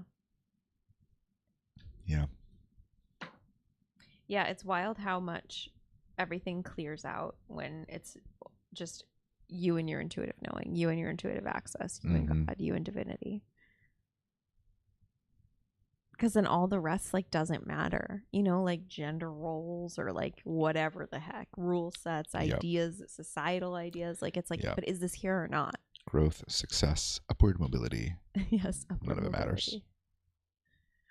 Yeah, none of it matters at all. Yeah, but people don't really know that. People think it matters so much. And then if it doesn't matter, you're irresponsible and you're lazy. Yep. And you're wrong and you're bad. Yep. But the moment you touch God, Mm-hmm. You know that it's better than everything. And then you dedicate your whole fucking life to it. And then at some point, hopefully, you double down and acknowledge what you've done. Yeah. Yeah. I know. I feel like everyone that follows this work closely is getting shoved into that. Like really seeing yourself clearly and like how far you've come and what you know to be true. And and it's at the fork in the road of like, are you going to still do this or not? And like, you don't have to still do it. Yep. And there's nothing wrong if you stop, other than I'll talk shit about you on the internet. But what else is new? Yeah, but like That's it's not even a big and it's deal. not even it's not even about the second You're not paradigm. even gonna watch it. Yeah, it's not even about what we think is good or right or true. Or no. It's like in your own life, are you going to follow this thing that this place where you feel like you're going or not? Yeah. It's humbling to me when I hit these pockets and I recognize how fragile and retarded my psychology is. This whole journey of writing has been interesting because it's always a bit sobering where I'm like, oh, like it's so easy for me to go, trust your intuitionOS. Just, always. You got to do it. You got to lean in. It's so fucking easy.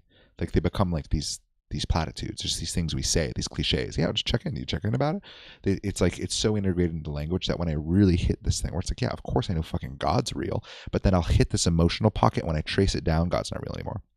I know. That is bananas to me.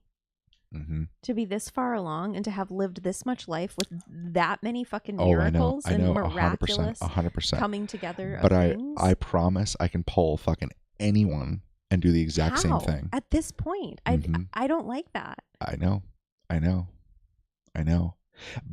what it is it's not that like who are we kidding? Why? Like, why? I know. At this age, at this stage of life, we're going to continue to deny God? I know. Like, what the fuck? I know. I wholeheartedly agree. And that's why we're all getting pushed this way, right? Passionate about it. I wholeheartedly agree. But it's sneaky it's so fucking sneaky, because it's not like, oh, well, I don't think God's real, because nobody would fucking say that or think that. It's like, I just don't know if darkness is as dark as I think it is. It's darker. Like, it's fucking Yes. darker than you Yeah. think it is. But It's like, worse than you but think it's like it that. is. Yes. And when you trace that, and if you believe that, like, it's these little kind of hesitations to believe the worldview fully. Well, And if you trace that and you go, what does that mean? And then what does that mean? What does that mean? What does that mean? I can follow all of these back down, and they're also interconnected. The worldview is also interconnected, that I always have to hit. Then God's not real.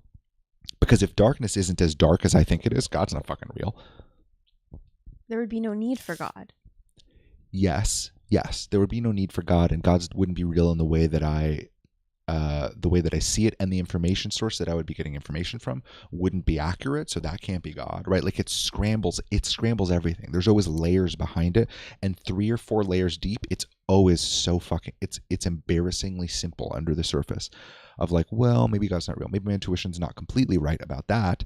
I mean, and they're just basic human emotions of like, I'm just scared that like I'm being asked to be bigger than I can be. You know, it's like very simple human emotions. And you trace that shit down, God's not real.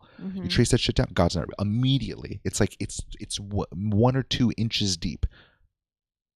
Well, we got to get right with all those shits. I agree wholeheartedly. Trace all those shits down. I know.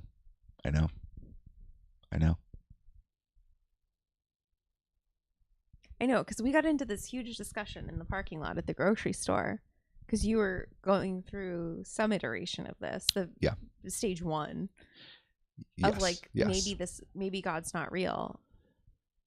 Yes. And I was just like, what the fuck? Okay, fine. I know, and it makes no sense. Because I don't actually, I get all pissed off. And I don't actually believe that. It's just, when I hit those pockets of my psychology, I realized when I make God not real in those pockets of my psychology, I'm doing myself a favor, because I'm making it something that I can't believe. Do you know what I mean? Like, I'm making the connection, because it's just being honest with myself about what that pocket of my emotion actually believes. Like, it's not that I hit that pocket of emotion, I'm like, I don't think God's real anymore. It's not that. It's like, I hit that pocket of emotion, I'm like, ooh, I don't like my reality right now, and I think that's like proof that there's something wrong. But then cognitively I have to go, in what fucking world is that possible? Right. And it's not in the world where God is. So I have to start modifying reality and my worldview to make that work. And it needs to be something like, well, I'm missing the message. Or like, well, God took a break today. It's the weekend for God, you know? Or like you got to make up something retarded that you can't back. Yep. And at some point, you come up with all of the reasons why it might be true. Of like, my life's hard and I don't like it. I don't think I should be here. And you keep looking, and it's like, I can't make that real without losing God. It's either God or my life's hard here. Which one am I going to choose? Like, that's what it comes down to. Yes. Right. And then at that point, once it's there, it's like, well, all right, I guess my life's not that bad. Like, if I really fucking look at my life's not that fucking bad. I'm like the most fucking intuitive motherfucker around, and like I have more freedom than fucking anybody else, and everyone's suffering here. So by contrast, it's not actually harder for me. So there's nothing inherently wrong with my life that's uniquely wrong. You know, like it starts clicking, and you see the psychology of God. Like, you jack into the psychology of God, and it's like, oh, okay, everything makes sense. But I guess there's the humbling process before that of recognizing that the emotions that are firing in your body all believe that God isn't real. It's a very humbling experience to go, that still fires. That humbling, I that don't still resonate fires with that word. And not humble at all. Sure. But I also don't resonate with that experience, I guess. Like, to me, it's like, yes, God's real. And we're going to do what we're guided to do. 100%. End of story. 100%. Like, no more deliberation. How could this possibly be false? I look out there and I see all these fucktards on the internet that they don't have what I have. And what I have is invaluable. And I don't care how many gadgets and gizmos and health protocols and whatever the fuck they have. I don't want any of it. I want this connection over everything. This is the realest shit. That's why I say, that's when I play out the FEMA timelines. I'm like, fucking, you're not going to bring your TRS spray to the fucking FEMA camp. Like, and you're not going to bring your red light mask. Would you have the best glowing skin on your cot? Like, no. Like, it's intuition. It's our connection to God over everything. Yeah. Like, I don't. I know. I won't stand for it. I know, and I agree wholeheartedly, and I feel the exact same way as you, and that's the experience. We can call it, we don't need to call it humbling, but that's the exact reason why. But it's like, it's the fucking after 10 p.m. thoughts. It's the fucking when you're in your shit, when everything's fucking spinning and you have no idea what's true and what's right and why everything feels so wrong, when life crushes in and it feels really hard. In those moments, it's so fucking easy to like, I don't know, just want to give up, or just to like not do, or like, it's in those moments where when I connect that and I realize that what I'm actually saying emotionally is that I don't believe in God, that's when it makes, because it lights that same fire under my ass, where I go, this can't be fucking real. And that for me is my motivation to like tease it all apart and to see it. And I recognize that most people don't do that. They don't tease their emotions apart. I also think, you have like more rare experiences of being crushed and then figuring stuff out. I don't really feel crushed, like hardly ever. At least not anymore. Yeah. I don't know. In the last few weeks, I feel so solid. Like I said, it could go away. Yeah. But yeah. Like, no, I agree. I agree. Like, I think we're getting... I don't feel that. Like, I don't... It's like, yes, does living at my mom's suck? Yeah, like, whatever. But, like, it's like, it doesn't even matter. Like, it's like all that stuff that would bother me before that I thought was wrong and, like, wished would change but felt the rightness in it. It's I don't even think about that. Yeah. And I'm partly speaking to my own experience to teach, right?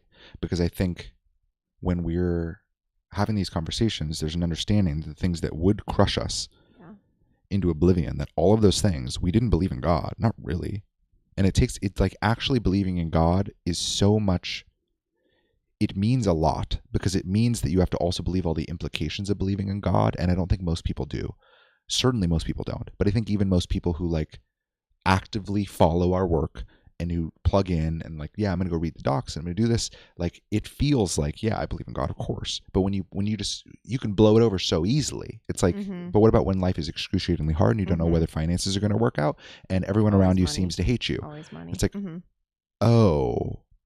well, then I feel like my life is wrong and everything's crumbling and everything's terrible. And it's like, great, so you don't believe in God. It's like, wait, no, I do believe in God. And it's like, okay, but if you did believe in God, then you'd believe that you were being positioned, right? Because God led you here. And if God led you here, then how are you somewhere that's wrong? Is God stupid or are you stupid? Right. It's like, no, I don't like any of those. And it's like, but you got to pick one, because you have to make one of these retarded things that you hate true in order to make your suffering real. And it's like, fuck. Yeah. Like it's that process that I'm getting clearer and clearer on.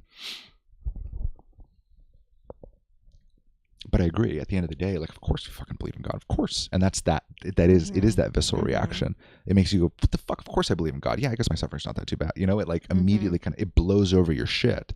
Yeah. Yeah. I know, this map's interesting. Yeah, I feel like I don't know, at least within the last few weeks, like I feel like darkness can't take me out. Like there's like nothing that can like convince me that my suffering is real, that I'm even suffering to begin with. Like it's all just gone. I know. Yeah, I'm having the exact same experience. It's very fucking cool. Yeah, there's nothing. It's like, okay. Yeah, I don't even know how to describe it. Yeah. Yeah, I still don't know what this chapter of the second paradigm looks like. This is just the way I fucking think. But I think it has to deal with us being in this place, and even more so, like where it goes, like what this evolves into, and teaching from that place. Yeah, I know. And we've been doing it. I mean, that's why we're going live, is we're slowly kind of zeroing in on what this is. Because it's different, because for a long time we were on the same page with everyone. And we were like, all right, we're going to walk alongside everyone else. We're going to do this thing. And then the incubator, and then fucking inner solidity, and like this whole process, I feel like we're in a place where we're fucking fine. Yeah. Like I could quit and be happy as fuck for the rest of my life. I know. Same. 100%. So the only challenges that I still feel like I'm parsing through are challenges that are directly related to me being able to do this in the world and the pressures of that. But even that now, I mean, I read my fucking note. They were like, yeah, you're good. basically like, thanks for fucking leaning in for, I probably wrote for 25 hours. I needed 25 hours the past few weeks. Haven't seen him. Yeah. But on the other side of that, it's 10:01. I'm like, are we still good? on the other side of that, my okay? cognitive maps are enough that I can do this, because I think these are the cognitive maps I have to walk people through. Right. And yeah, you need this. Yeah, and you don't. And I just and you need don't. just to call what the truth is over and over and over again. Yeah. And you more so have to be like comfortable with just calling things out by name and fucking, talking so much shit about talking people. so much shit about people that you still respect, right? I mean, like even today we were talking about fucking Shanda Talia. Yeah. Plant-based omnivore. Yeah, Catherine. Yeah. I guess she's kind of flat to me, but even still, there's a sense of like, oh, these are people that you follow and you like, and if they were around us, we'd probably be more friends with them than anyone else around, for sure, right? For sure. Like it's like, well, Shando's a little. I'd be friends with her now, maybe. Yeah, but even still, we would be. That's true. She'd still be that mom, even to me. Of course. I feel like I'd be a bad influence. But to be able to hang, to be able to hang and have all the conversations, we'd be fucking pushing her toward God. She'd be fucking pushing us towards her affiliate links. Yes. But it is. That's a piece of your channel, is being able to call out people that you respect and like and would like to be friends with, like, or wouldn't be opposed to being friends with. That's true. But still calling them out because what they're doing and plugging into is something you don't like. Like it's and something that you're getting guidance to rip into. Like it's hard to rip into things that other people are doing when you like those people. Much better talking shit about people on the yeah, internet. It's good. I cannot even tell you. I know. I've noticed how much better it's good. Yeah, you drop hella names now. I feel hella names. I feel so much more calm. Yeah. Like that, like, like before it was scary for whatever reason. Yeah. And I promise you that linked to you don't believe in God. And it's fucking crazy that that's what it was. Oh, we could find it. Hate that. We could find. I know, but that's what I'm saying, and that's where all of our people are stuck across the board forever. Annoying. I don't fucking like not that. You guys, everyone, fucking all of the cutting edge is stuck in that place. Because if I were to, because I would say, well, what you think? Well, but because then it goes to this other tricky place too, of like, well, they're never going to hear this because they'll never be guided to it. That's why I could talk shit about my mom and dad on the internet, because I was like, they were never going to find this. Sure. Like, I have no problem sharing real shit on the internet. Like, I don't fucking care, because like they're never going to listen to this podcast. Like, especially with podcasting, sure. Like of all people, my dad would probably find our podcast and potentially listen. But like, I still would talk about him because I don't know. I was like, he's not ever going to really find it. Because if it was like, if I was guided to say the thing, like, I trust myself enough to know that I can say this and speak freely. Does it feel nerve-wracking? Yeah, a little bit. But like, I feel the guidance over everything. So I'm just going to say it. And if he finds it, he finds it, and whatever, then I'll deal with that when that comes. But if he doesn't, he probably won't. Like, it's so, I can feel the field of like resonance of like who's actually going to find these things.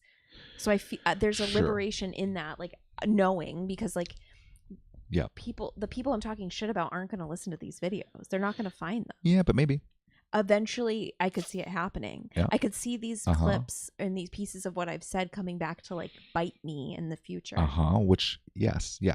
I could absolutely 100% see that. Yep. And I don't care, because I was already playing that out, and I was like, whatever. Like, okay, what am I going to go on an apology tour and be like, oh, I'm sorry for what I... No, like, I said what I meant, and I meant what I said, and I fucking said it. Yep. So what?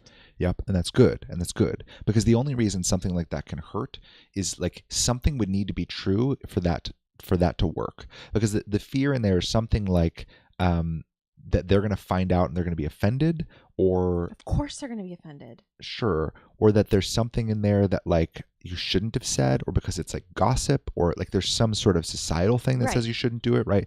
But like the reality of it is that you're pulling through the messages you're guided to pull through, and your messages have to deal with other people's very specific stories. Yeah. And at the end of the day, the things that you're talking about, if they can't see that you're speaking the fucking truth, right? Do you know what I mean? Yeah. Then like, okay, that's fine. Exactly. But then we got to use them as an example to teach people who would resonate with what we're saying anyway. Right. Do you know what I mean? Right. Like, there's an element of like, this message is coming through from God, and I'm being pushed to say this. Yeah. So if I think that it's my job to manage other people's perceptions of things, and if I think it's my job to manage how other people feel, then I'm stripping this responsibility back from divinity. And like why am I stripping this responsibility back from divinity? Because I don't believe and I don't trust, right? Yeah. I didn't know, and yes, that's true. And I didn't know how good it would feel to talk so much shit. Yeah. Like I used to do it of like, oh well, I used to have this friend, and now I'm just like, my friend Sarah, she wants to do fucking van life. Yep. Like it's like, come on, like we're just gotta fucking say it. Yeah. Or like, oh, you know, Yep. Like there's this woman online, she always wears a face filter, and you probably know who I mean, but it's like, it's fucking Shanda. She always wears a goddamn fucking face filter. Yep. Like it's like, let's just say the things, say what we gotta say, and move it along, because that has nothing to do with it. It's not even her. I'm using her story and her bullshit as the example. Exactly. Because other people are gonna fall into some sort of trap. Yep. And I don't want to see that. Yeah, and we can speak into, like, I got this idea to do a book reviews. I'm not gonna do it yet. Don't hold your breath.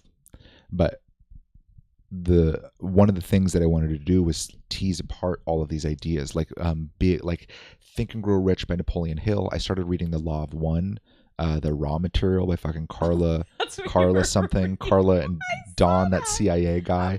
That's what I was reading. Yep. It's The Law of One. I started going back through that. And do you remember we talked about it before? It was Carla. She's the channel, and she now, right? Yep. And then there's that Don guy who started the meditation group, and he felt weird, like a fucking government agent or some shit. And then there's another guy that like liked Carla and like liked the work, and then but he was there and he took the transcriptions, and the three of them made The Law of One. So I started going through that and teasing it apart, and it's fucking fascinating. It's fascinating because so many of the words, like it's the same thing as when I was reading Rudolf Steiner. So many of the words are just, they're the right words in the right order, and it makes you feel a certain way, and then it's tricky and it kind of gets in there, and then it makes you retarded and it gets twisted, and it's like, wait, what the fuck is that? You know? I just feel nauseous even feeling into it. I agree, but I want to go in and I'm going to go, why? Why do I feel nauseous? Why does this feel so fucking wrong? But when you read it, it's like, we're all one, and do you want to work for the self or work for the whole? Self. I choose self. Yeah, self. In that fucking model, self all the way. But isn't that crazy? And and they come through and they say, we are all one voice, and we're working for the one true creator, the infinite intelligence. Fascinating to me. Because the right words in the right order, like it seems similar. But the feeling is dirty. It's like the Bible. It's like when the Bible gets intercepted. I know. And so it's why. And so one of the first things I started to tease apart was that I'm realizing that Ra, this being, he represents a kind of council or something like that. It's another kind of I-we situation. But they're saying that they are...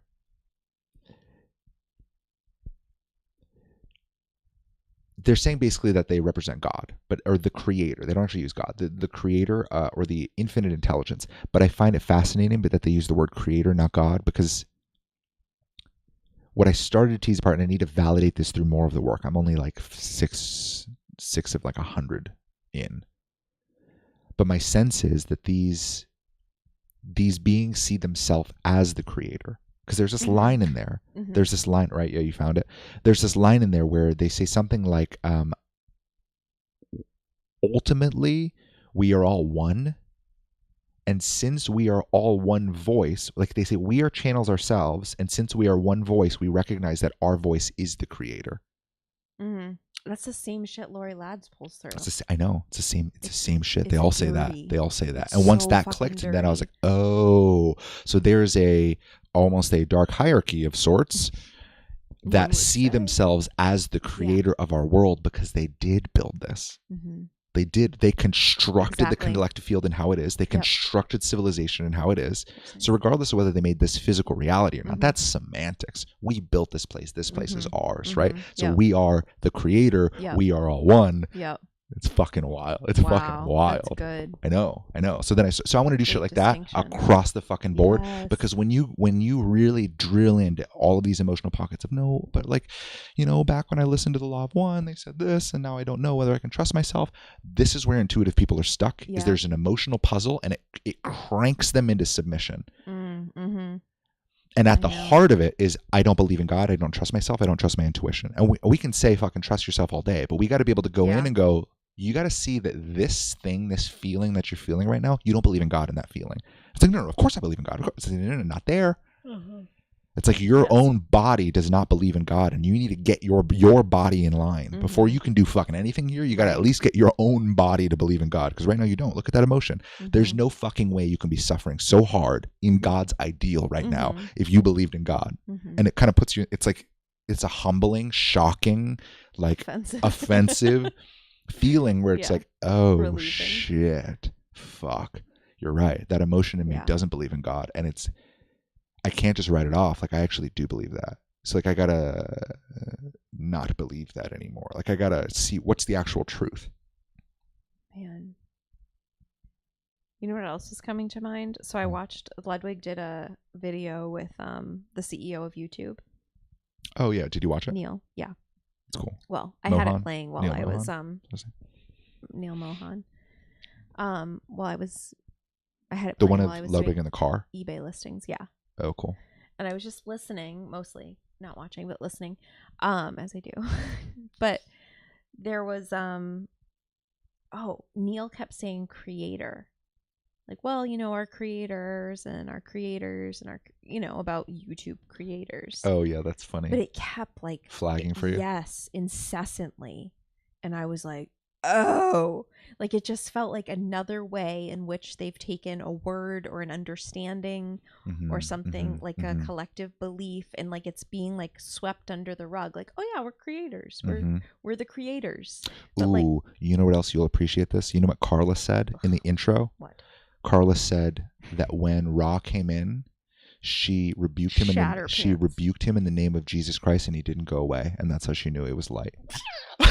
No. I know, because we've had this conversation before. I know. I did that last night in a dream. I know. That's why I brought it up. I had a fucking intense fucking dream last night that I cannot recall, but I'm having snippets of it come to mind. Because you have this dream often. This is your most recurring dream. Right now, that and drones. Okay. Yeah. That's following me home. And I don't know how to dismantle them. Yep. Okay. Yes. So last night there was a demon creature thing, and it doesn't go away. It doesn't work. I've tried so many times. The only thing that works is what I've said before, which I didn't say in my dream this time. But like there is no God higher than you. Like something like that. Like that's the thing that like gets it. There's no God higher than God, right? There's no God higher than the dark evil being that's in front of you. Well, I don't know. Yes, I say it right, but I don't say it right out loud. That's okay. What is it? You've told me a few different things, I think, before, but there's no God higher than God. Yeah. I don't know. Well, whatever. It worked. Not this most recent time because I didn't do it. What's it? Okay. Let me see. It's going to take me a while to find it. It's okay. The notes are pretty fucking good with keywords. I don't know. Did you type in "there is no God"? I'm pretty sure that's how it starts. Oops.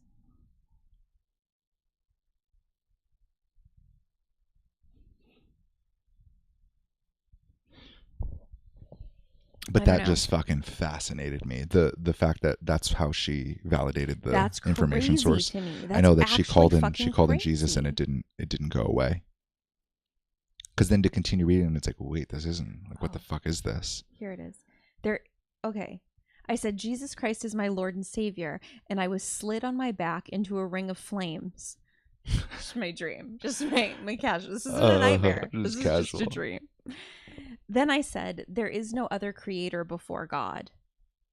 And I saw this girl glowing, and she reached out to me and said, welcome. There is no other creator before God. There is no other creator before God.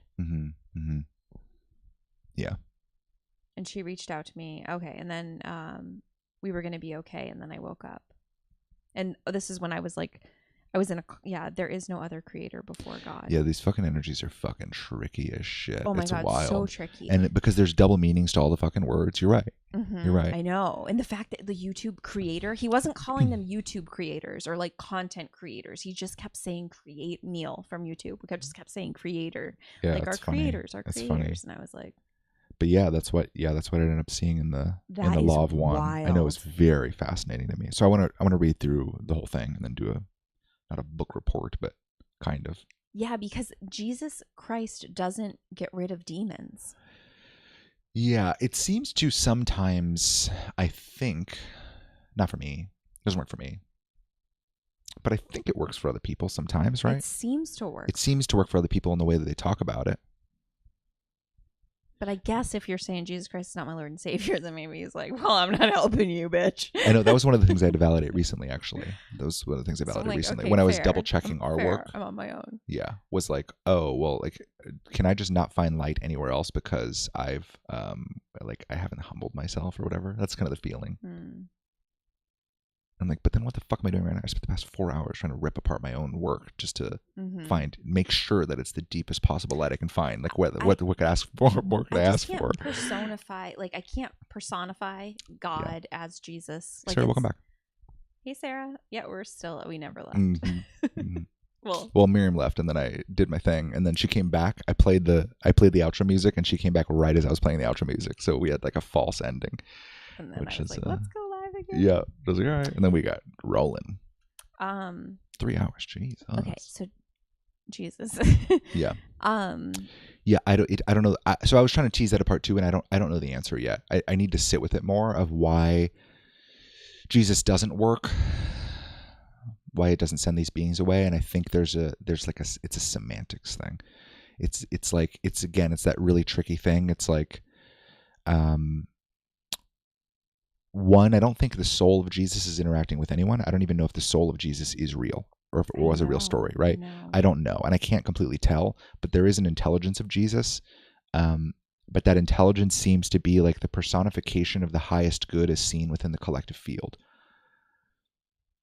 So like when you personify the highest ideal of good as we can see it here on earth, so to culture, it would be what we're becoming. To tradition, it would be the preservation of the things that we need to get back to, right? And to us, those of us on this intuitive path who have a real-time personal connection to God, Jesus, if we were to subscribe to that, would be the personification of everything that we could become.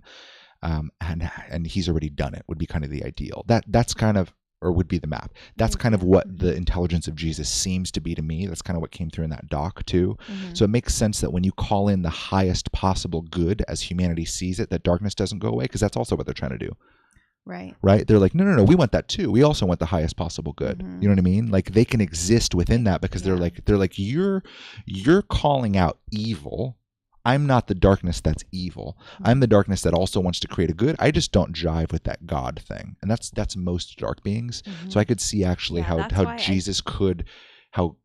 clicking into Jesus could call out evil, but I don't see how clicking into Jesus could call out darkness as it is in the codified good. Well, I think that's why this line worked, at least in my dream. There is no other creator before God. Yeah, because it felt like I was telling it, like I saw it, and like you don't win. Like you have to report to God too. Like fuck you. Like that was the sense. And it's like you've built nothing. Yeah. You've built nothing, and you have no good.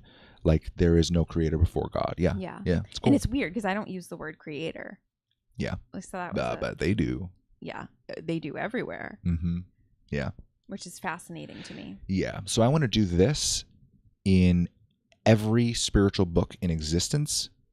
Wow. Everyone? That's the feeling. That's the feeling of this. When I tap into this place, right, I feel like our feed and our work is fucking endless because we can go anywhere in any pocket and tease out where light is, and the people who are light and looking for light will go, oh, yeah.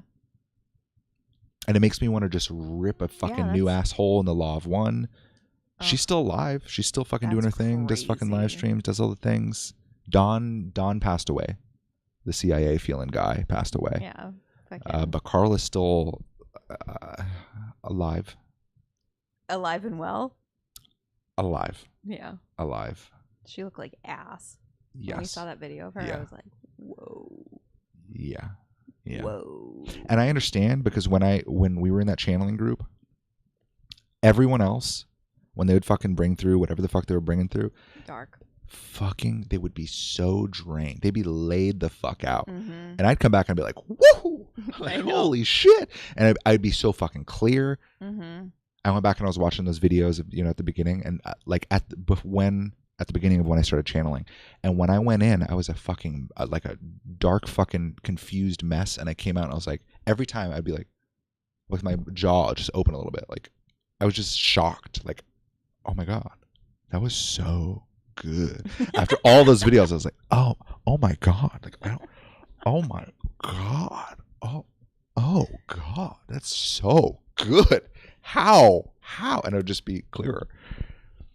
But I can't imagine channeling I know, I was concerned. Something that makes me sicker and sicker. And even in the Law of One, the first like 5 or 6 transmissions or whatever, at the end, it's always like this vessel is starting to get stiff. They were like, when she comes back, make sure to call her name multiple times until she's fully back. Put a candle above her head and a glass of water and like heal it with love vibrations. It was all about how ridiculously hard it was on her body. That's crazy. Ridiculously hard. That is obviously not God or light. I know. Holy shit. It shit. ripped through her fucking system. Man. Yeah, people just want rule sets and they want to be told what to do. So like Law of One and 100 rule sets or whatever the fuck it is.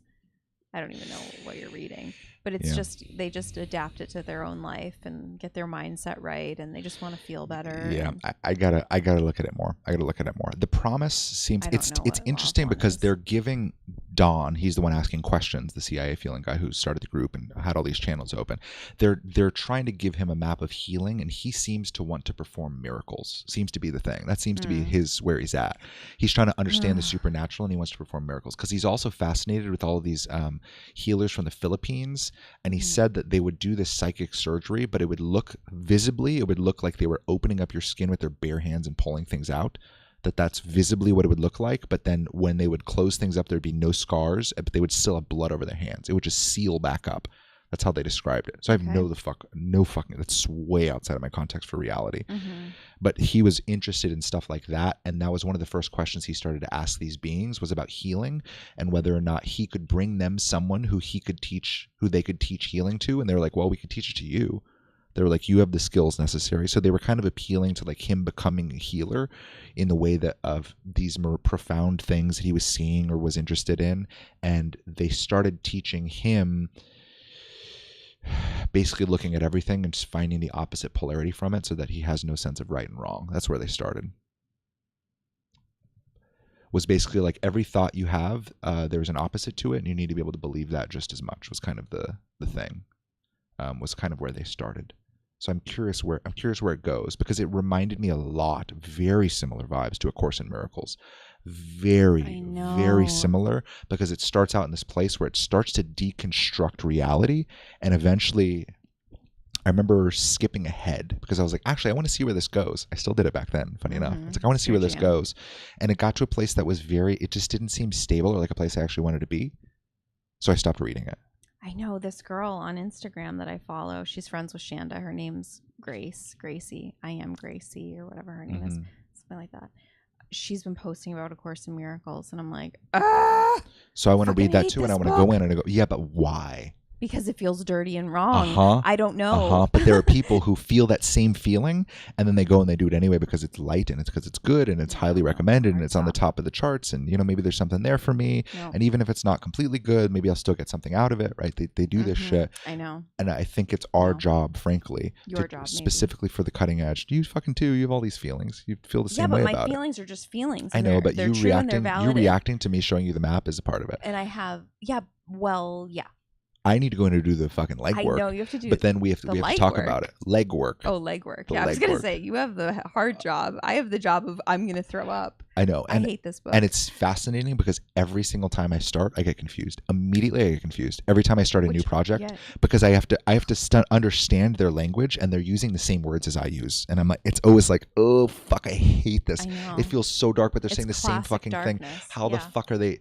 Because the law of one is like, it's either service to the self or service to the whole. And I'm like, literally those words come out of my mouth often.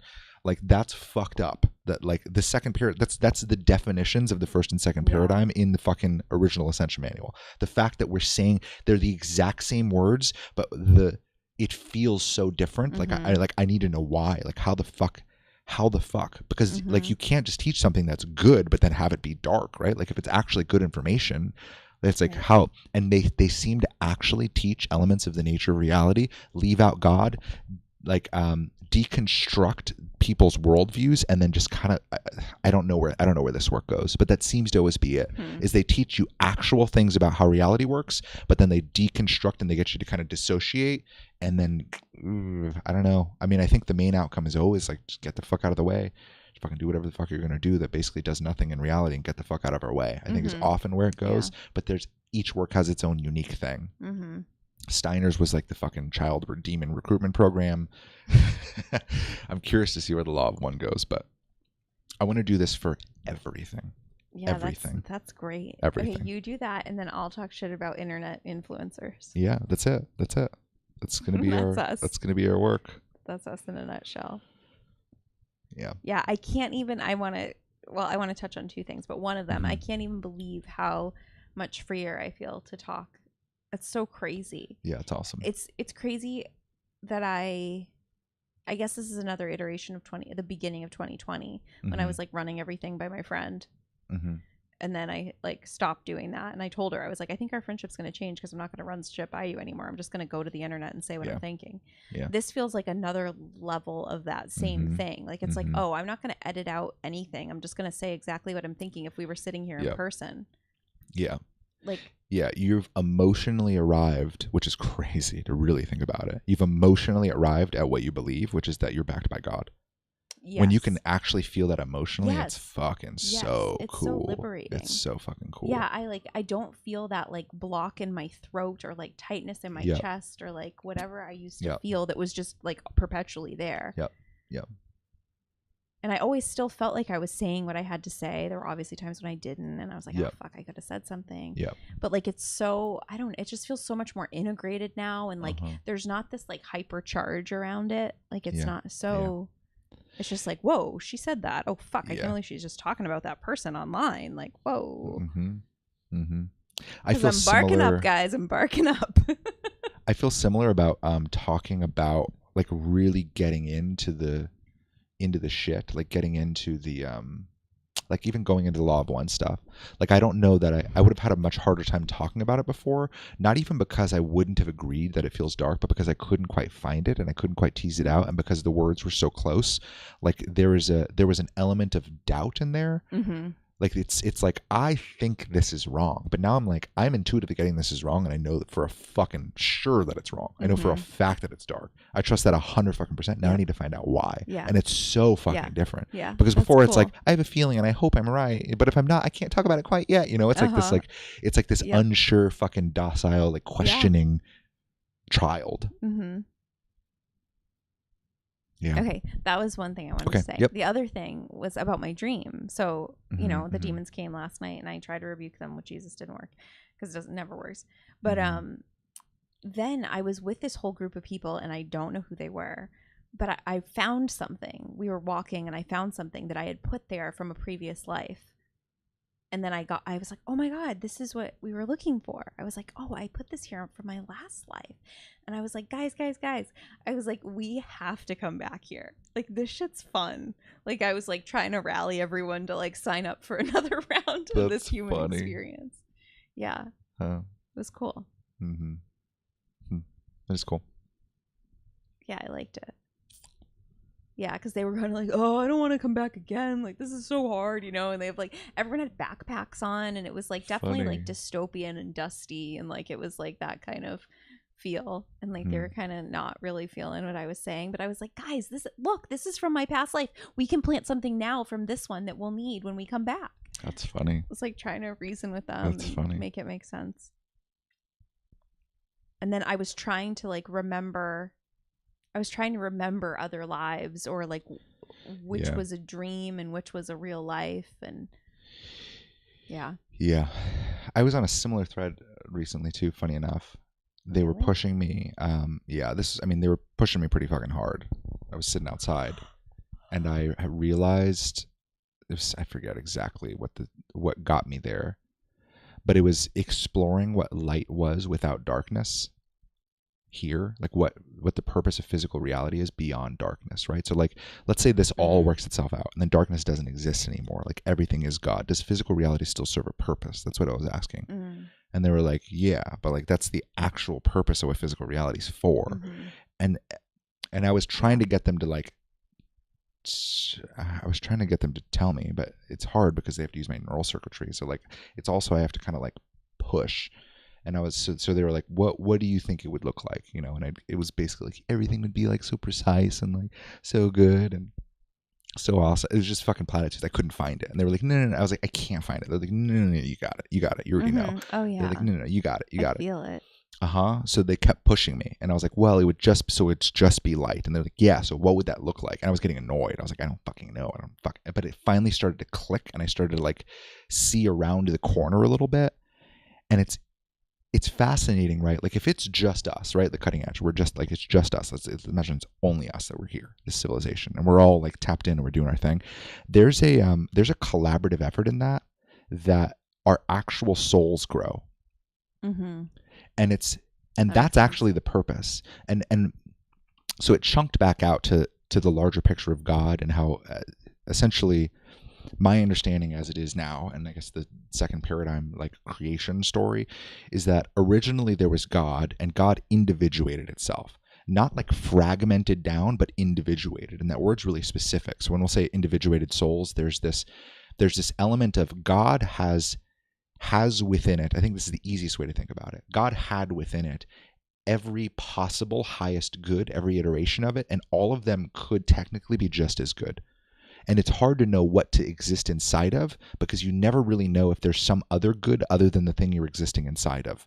So God could technically exist in any state of being, but there's no way to really know whether that state of being is better than another state of being. And there's no real way to kind of make it better or to combine the states of being or to know whether there is sort of higher emerging like goodness from that. So I think the idea was for God to essentially copy itself, where all of the values of God are in us and all of those iterations or those states of being are kind of a part of us, where we're kind of a copy of the original God, but one of them is way prioritized above everything else. So like the highest good of the universe, as my soul would see it, of everything, all of reality, is different than the highest iteration of reality for your soul, but they're both the highest iteration of reality as God sees it.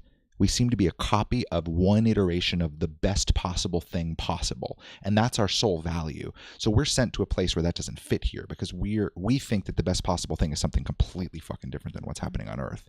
And that seems to be the purpose of playing these things out, is when we're in a room together and I think one piece of reality is better and you think another thing is better. When we collaborate and we come into this environment where all of our decisions are affecting everyone, and we're having to collectively choose certain elements of our reality, we all end up having experiences that are counter to the thing that we think is the best, and we alter what we think is the best. So our values as a soul are slowly changing. That's the process of light working with light to make light better than it was before. We're not even fucking close to that. Right. We're not even close because we have no soul growth. As of now, we have no fucking soul growth. Our soul is very consistent with God. All God wants for us here is for us to become our souls. No fucking change. For our bodies to come on board with for our bodies to get on board with our souls, because our minds are skewed away from our actual soul, and our emotions are skewed even fucking further to a different place. So our bodies are way out of whack with our soul. So just becoming our soul is a fucking feat. Right. But once we do that as a civilization, we haven't even fucking started with the actual purpose of Earth. Right. Yeah, that makes sense to me. Yeah. I feel like there's been glimpses of it though, because it feels so familiar. Like Very when I much think so. of like Tartaria, Old World, not that long ago, like accessible, like Yep. it's weird to Yep. have like accessible memories. Yep. And it's in existence right now. And I think you can feel elements of reality where that's existing already right now. But then there are some remnants here. There are some remnants here. I can't always find them. The collective field, not like that. Not the way I feel it outside. Like in another civilization type thing. Yeah. Another dome Yeah. down the road. Yeah, that's one way to think about it. The Dome Next Door, a memoir by Miriam Wagner. The dome next door. I love it. So many domes. Yeah. Yeah, that's cool. But yeah, like when I go there and I feel what light would be without darkness, it's like at first it's kind of tough to see, but the more I like spend time in that space, I start to have weird kind of almost recollections of what light is. Exactly. And that like I lived in it for sure. Yes, it you know what I feels mean? so reminiscent. It feels so familiar. And it's like, oh, and I don't know that it's past lives or if it's, but it's like reality outside of this reality, you know, reality outside of the one they've created, the creator. It's outside of what the creator created here. It's like the real reality, the real physical reality here, but also bigger, like at least here in this one, like that's where like the trees are bigger to me, the buildings are bigger. Like there's still a lot of things that are the same. Like as far as having buildings and having trees but like everything just feels more like alive and like the people are bigger. Like everything just feels like right. Yeah. Like proportional. Yeah. Like we are far too small for this place. Like it is fucking laughable. Yeah. Yeah, it's funny because it always reminds me of this is I think it's a Jesus thing. It's a Jesus quote. But they asked him like what I think what paradise would be like or what it would be at the like ends of times or whatever. But there was something about like oh man, I wish I remember the whole thing. But it was like pain will be no more, like suffering will be no more, like the famine, food shortages will be no more. The former things have passed away. Was how they describe. I think it was Jesus. Definitely in the latter half of the Bible. But it's interesting because there's like this. Those are all the things that I think I first gravitate towards. Is like, it's wild to imagine how little suffering there is in that world. And it's weird to imagine like a life even beyond suffering because that's all we're fucking dealing with. We're just trying to get around and through the suffering. But like light in and of itself, light working with light in collaboration with light in a fully light civilization, there's not fucking suffering like that. There just fucking isn't. But there's still a degree of almost compromise in the reality that you're in. Like you're having to recognize that you're a part of something larger and that you have to make certain compromises to exist within reality because reality is not going to be exactly what you want. That mechanism's still there, but everybody's doing the same thing and it's all under God, right? And it's like, oh, like, okay, like I can see that God wants me to be here and to learn from this. So like there's a better experience here than what I think is better and I'm going to go learn what the new better is. Yeah. But we're not even remotely close. No, not at all. Yeah, we're just trying to get our emotions to match with our mind, to match with our fucking soul. I definitely feel the thread of the collaboration. And like, just like technological advancements, like all that. Like even that just feels kind of basic, but I know. But like there's more. There's so much more.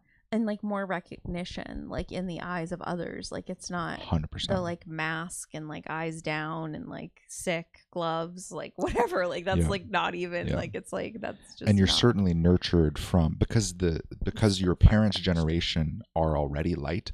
You're nurtured from the moment you're born for the intelligence of your life's work. Yeah. Like there's an understanding of that. There's an understanding that, oh, you came in with the next thing that we're all going to be pressed into. Right. And there's like a I need to teach you about this place so you can teach me what God has for us next. There's like that relationship between parents and child that's so fucking different. 100%. Yeah, there's an acknowledgement of like you are the future. Yeah. And you're going to take this place way fucking further than I can, but I got to show you the ropes first, buddy. Yeah. Wow. That's cool. Yeah. It's fucking glorious. It's almost 10 o'clock, and you know what that means. Honk shoe, honk shoe, honk shoe. Yeah. Honk shoe. Time change doesn't matter. Totally relevant.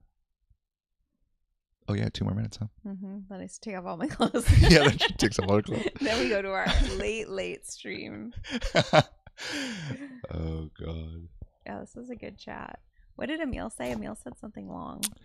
Going beyond doing what's right for me to I work for God is landing harder for me right now. Oh, cool. Beyond doing what feels right to working for God. Yeah. Yeah, because we're so goddamn manipulated that we're too retarded to do what feels right.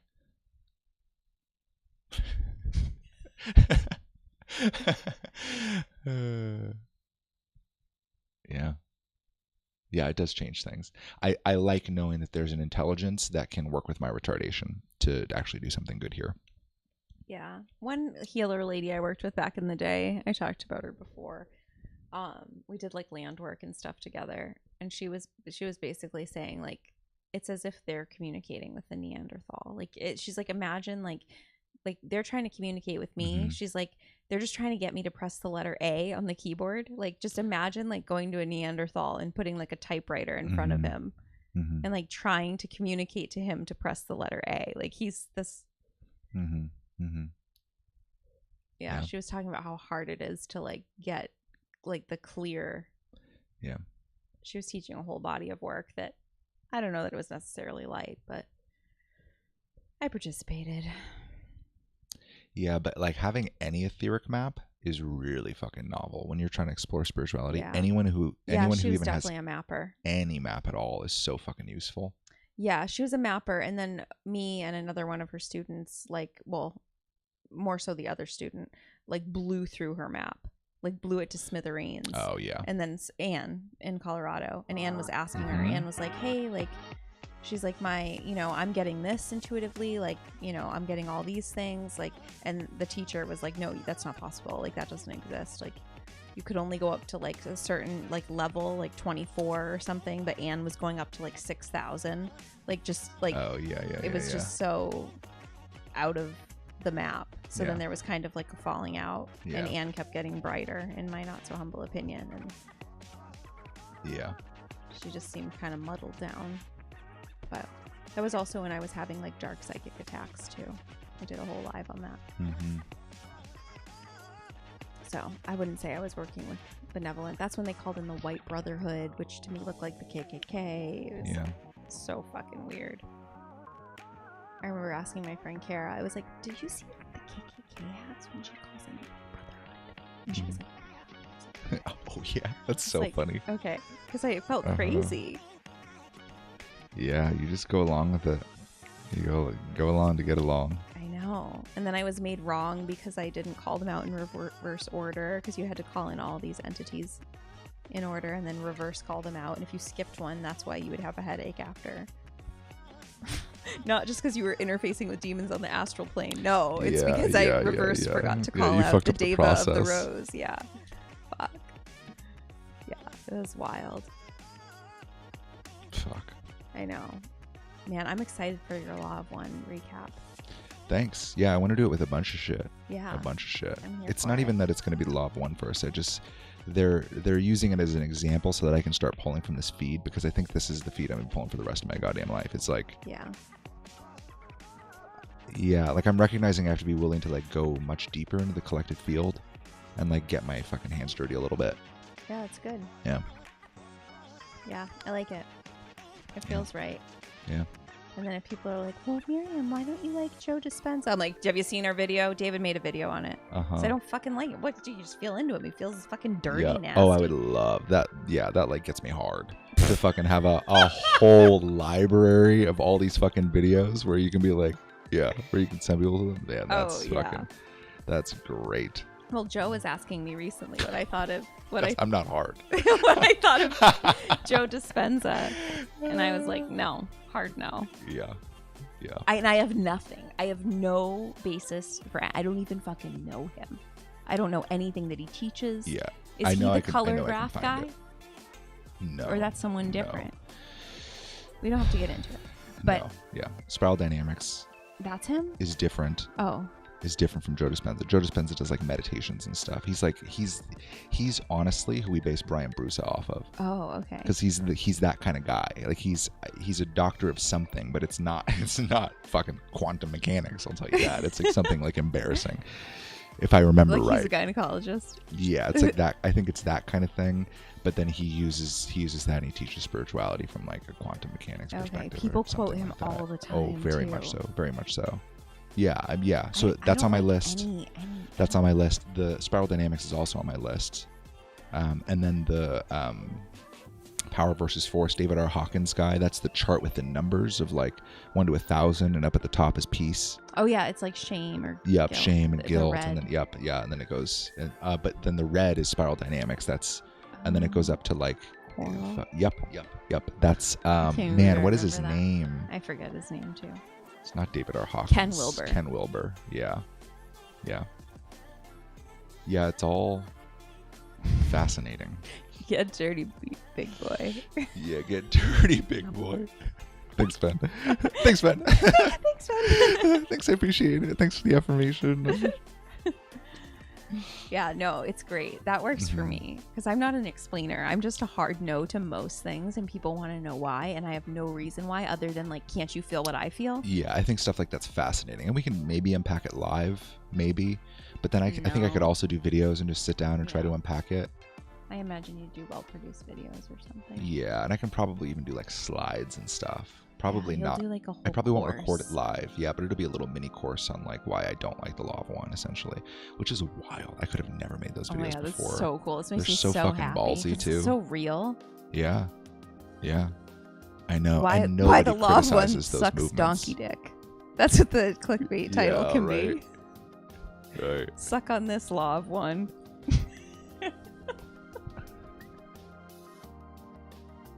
Yeah, that'd be wild if that ended up being our brand. If it was that crude. What? If like our actual titles and like thumbnails were why the law of one can suck my dick. Yes.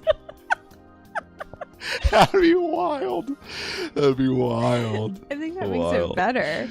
Yeah, I mean that's at least the feeling of it. You know what it reminded me of? There's this meditation. Yeah, there's this meditation, and it's like breathe in light, breathe out your final fucks for this godforsaken world. You know, it's like real fucking like crude. It's really funny. That's awesome. I think it has like 19 million views or something. It's a huge video. But yeah, it sounds familiar. Yeah. I feel like I've seen it and done it. Mm-hmm. Yeah. Mm-hmm. Yeah, stuff like that makes me want to do stuff like that. But yeah, we'll see where it goes. It's just however it ends up coming through. It might just end up being kind of brainy, which I think imagine is fine. it would I think be it's brainy. fine. But then we'll figure out how to do it. Mm-hmm. Or maybe I'll act them out. I'll pretend to be them or something. Oh my god! Because I've wanted to do spiritual debates too, where I put on a wig. Carol? I guess I could be Carol. I mean, that's like next level. Like that's a next level fuck you to put on a wig and to pretend to be this lady. Do you know what I mean? To make her sound like dumb and like and then debate. And then I'm like, Carol. Yeah, and I right. light the candle above your head. And... Yeah, fuck. I don't know if I can go that far yet, but I can at least talk about the ideologies. And you'll continue to push me to be even more crude and actually what we're hilarious. Creating. I know, it is funny. It is hilarious. It's hilarious, but it makes me so uncomfortable. It would be very hard for me to make that video right now. Okay, we'll get there. That'll be a goal. Maybe it'll be behind a paywall. Yeah, that's true. We'll have like the PG version on YouTube, yeah, and then the rated R version within the community. Yes. That'd actually be pretty funny. Yeah, we can do that. That'd be pretty funny. Yeah, do the brainy, like normal one for the public. Yeah, and then community. It's just why the law of one sucks donkey dick. If you like the law of one, I fucking hate you. No, you would never say that. I know. Yeah, man, there are all these people too that teach the law of one. So many. Yeah, Aaron Abkey, he's the big one. I don't know. Just a pretty man. Mm-hmm. Pretty man, good talker. I remember Suma asked about the law of one way back in the day. Is that who it was? I was trying to think. We were on one of those. David was doing his Patreon channelings here downstairs in the little room. And I was reading the questions and I was like, Suma's asking about LOA or LAO. What is it? Law of... LOA is law of attraction. Mm-hmm. Oh, I always think those are the same. Mm-hmm. No, law of attraction's mostly Esther Hicks. Oh, you gotta Abraham Hicks. Vortex. So yeah, then I know I'm gonna go into the vortex for fucking sure. Wait, what's L? See what I come out with. Oh, so law of one. Law of one. It's just called law of one. Oh, it's not LOO. No, I don't think they call it Lou. Lou. Would you happen to have a Lou? Lou. Oh yeah, it was law of attraction. You're right. Yeah, but someone has also asked about the law of one. There was someone who used to orbit around our work. He was an Asian guy, and he liked the law of one. He used to, I mean, this was way back. I don't even know if you remember him. I don't even know if you remember him. I think it might have been before we did things together. I feel like I was a bit of a deterrent. Yeah, definitely. But I was doing my own thing for a while, so I had all of these people.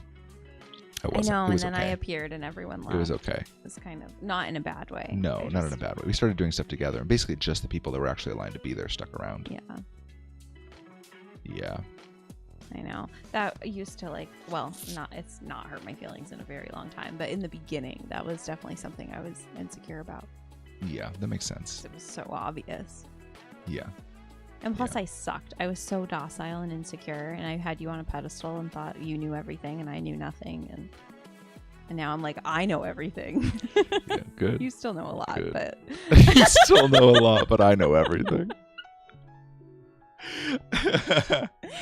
No, good. but I feel good. like so just confident. Mm-hmm. Yeah. Yeah, and right in my knowing. Yeah. Fiery. Yeah, I'm getting there too. Yeah, I see it. It's cool. Mm-hmm. Yeah. I like it. I know. I haven't seen David for like a week. I told him, I was like, you've been on a business retreat for like... We still hang out like 3 or 4 hours a day at least. I know. At least. But I mean, we haven't been apart. We've been apart, what, a week? Yeah. The whole duration of our relationship, right? Yeah. And well, in a few days in Mexico when I went. That's what I'm talking about. Oh, no. When I went camping with Sarah. Oh, yeah. You went camping with Sarah. So it's been, maybe a total of what, 10 days? Yeah. 10 days, 2 weeks. Yeah, we spend. That's true. I mean, every day together. I mean, there's like periods of time where I'll like be smoking more cigarettes and writing a bunch. We don't spend a lot of time together during that time, but we still like live together and see each other. And we're not, we don't really have our own separate lives outside of everything we're building. I know. I don't even know what that would be like. Yeah, I mean, you have the HOA now. But it's like an hour a month or 2 hours a month or something. You know, you're not 4 now. Yeah, you're not gone that often. I know. I've always been fine with it. I do my lives. Certainly get along. I know. It's easy. Mm-hmm. Yeah, it's kind of crazy. I can't imagine. Yeah. Anything else really. Yeah. Wouldn't make sense. But yeah, I know. I just missed you and I didn't know how to say it. That's okay. That's fair. So I was like, are we even gonna ever spend time together? Yeah. Ever again? Maybe someday we can hang out again. Yeah. This is my 10 p.m. This is what happens. Yeah. And the best thing I can do in those moments is like laugh or be like, what do you get when you check in? What am I supposed to do right now? I'm gonna go write. You're supposed to write. It's so annoying. What if you just read me everything you've already written? Yeah. Read it to me while I fall asleep. I'm like, all right, I love you. I really gotta go. I gotta go feel my feelings and write things. No, I'm annoying. In the best way. Just after. All right. I think I'm about done. Yeah, I'm good. Definitely done. Cool. Okay. Bye. Well, thanks for tuning in, guys. This is very fun. 3.5 hours. Wow. Damn. We get cut off at 12, so this is nothing. That's true. We can stream for up to 12 hours on YouTube. And up to 2 on Mighty Networks. Maybe we'll do like a 24-hour live stream. Probably not. Probably not. You can just watch me read the Law of One. Yeah, we just watch you Yeah. while you silently While read I it. silently read, yeah. Oh, God. Good night, good night. Good night. Thanks for tuning in. Bye. Bye. Bye, bye, bye. Music incoming. Music incoming. Jams. Bye.